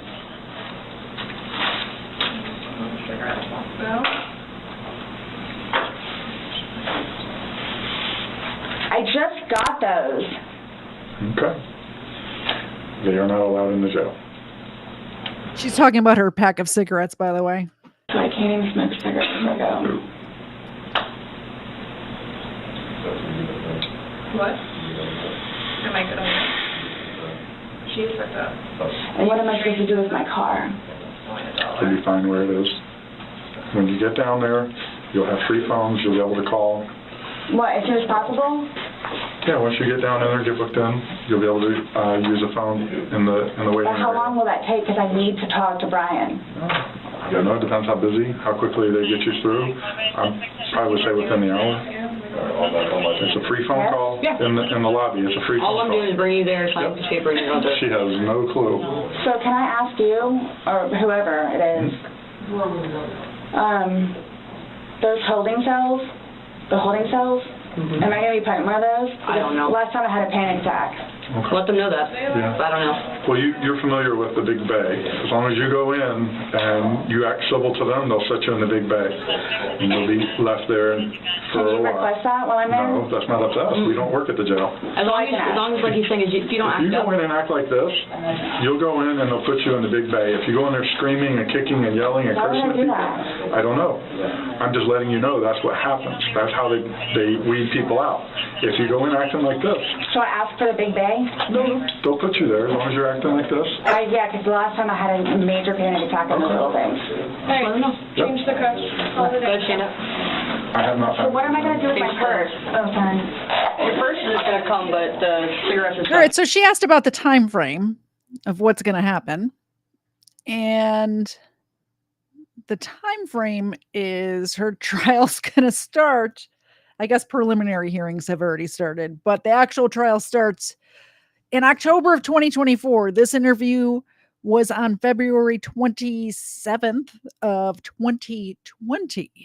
So most recent update, and then we're done, is that there was some technical issues in the Sarah Boone hearing A this week. chaotic day in court as several technical issues delayed the latest hearing in the case of Sarah Boone. Boone is accused of zipping her boyfriend into a suitcase and leaving him there to die. Today, she sat in the courtroom silently as the judge attempted to go over a few trial case management issues with the state and her new attorney, James Owens. But Owens ran into some issues with the video call. I am not even sure what he is going to do. Judge? Hang on, let Mr. J finish his point, sir. I'm not sure if he's going to be testifying to battered. Judge? Hello? Mr. Owens, we can hear you loud and clear, sir. Judge? Yes, sir, we can hear you. Judge? Mr. Owens, I can hear you. Judge? Sir, I can hear you loud and clear, sir. Judge Crane? Yes, sir, we can hear you. I can hear you. You can feel just how frustrated that judge was getting. This exchange lasted for 5 minutes. And then there was another interruption from a different case in which the party didn't put themselves on mute. That was then followed by 2 more technical issues involving Boone's attorney. Our camera also caught Boone smirking and smiling a few times as the state requested a ruling on a motion that they had filed. The judge was eventually able to schedule some outstanding deposition dates for early next week. Boone's trial is set to start October 7th.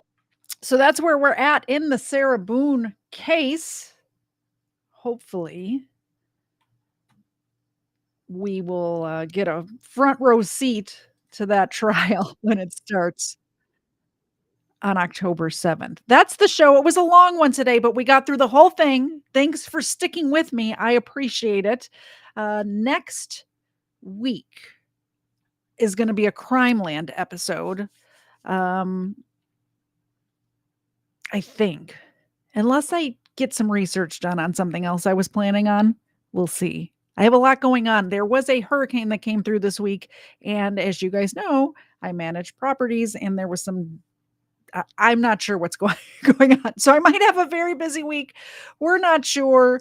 But for right now, it'll be a Crime Land episode next week. So check back in here, 4:30 Eastern. Thank you all for coming. I appreciate all of the support, and we will see you next time. Bye, guys.